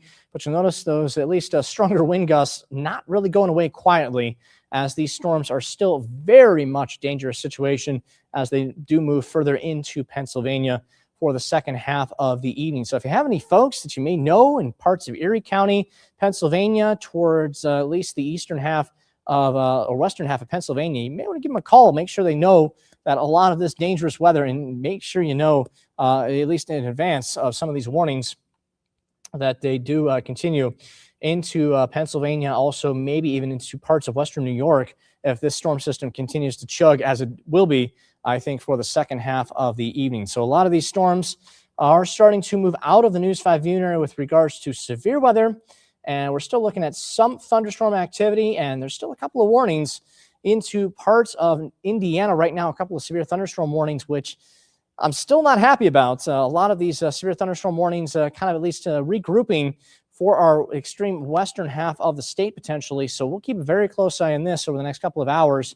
But I don't think we'll see nearly as much severe weather this evening as we did see throughout the afternoon into the first half of the for the first half of the evening, as a lot of these storms kind of moved through and stole a lot of that fuel for these thunderstorms to kind of feed on. So let's take a look at the last couple of hours with regards to our radar, because this started off at a little bit before 4 o'clock in western Ohio, and that moved pretty rapidly along the eastern half of the state at about 6:15 as it did make its way into Ashtabula County. So about 50 to 60 plus with some of these storm motions, as a lot of damage being reported with some winds and a lot of heavy rain being reported in most of the northern half of the News 5 viewing area within the last few hours. So a lot of dangerous weather being reported on this final day of March as we do begin the new month tomorrow. So we're looking at the threat for at least a little bit more severe weather, but I think the majority of the worst of it is still well out of reach into parts of Ashtabula County, into Pennsylvania. But we still have a couple of warnings in Indiana right now. So I'm definitely kind of at least keeping an eye on these. I'm not overly concerned, but I'm definitely not okay with seeing those warnings pop back up, especially this pink shading. That at least indicates a tornado warning for Indiana. Not anything here in Ohio.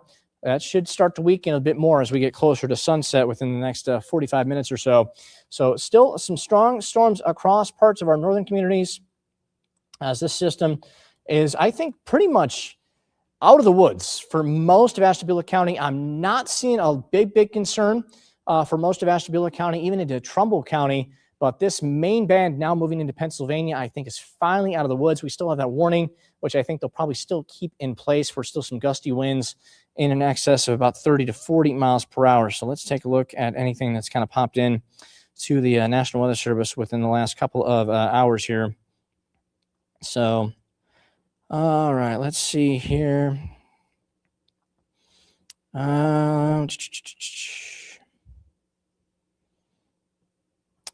Okay, so we still have that severe thunderstorm warning, and I'm not seeing anything necessarily showing that they are going to issue any warnings out towards the west at the moment. But we do have a lot of at least some heavy rain certainly on the way from at least western Ohio.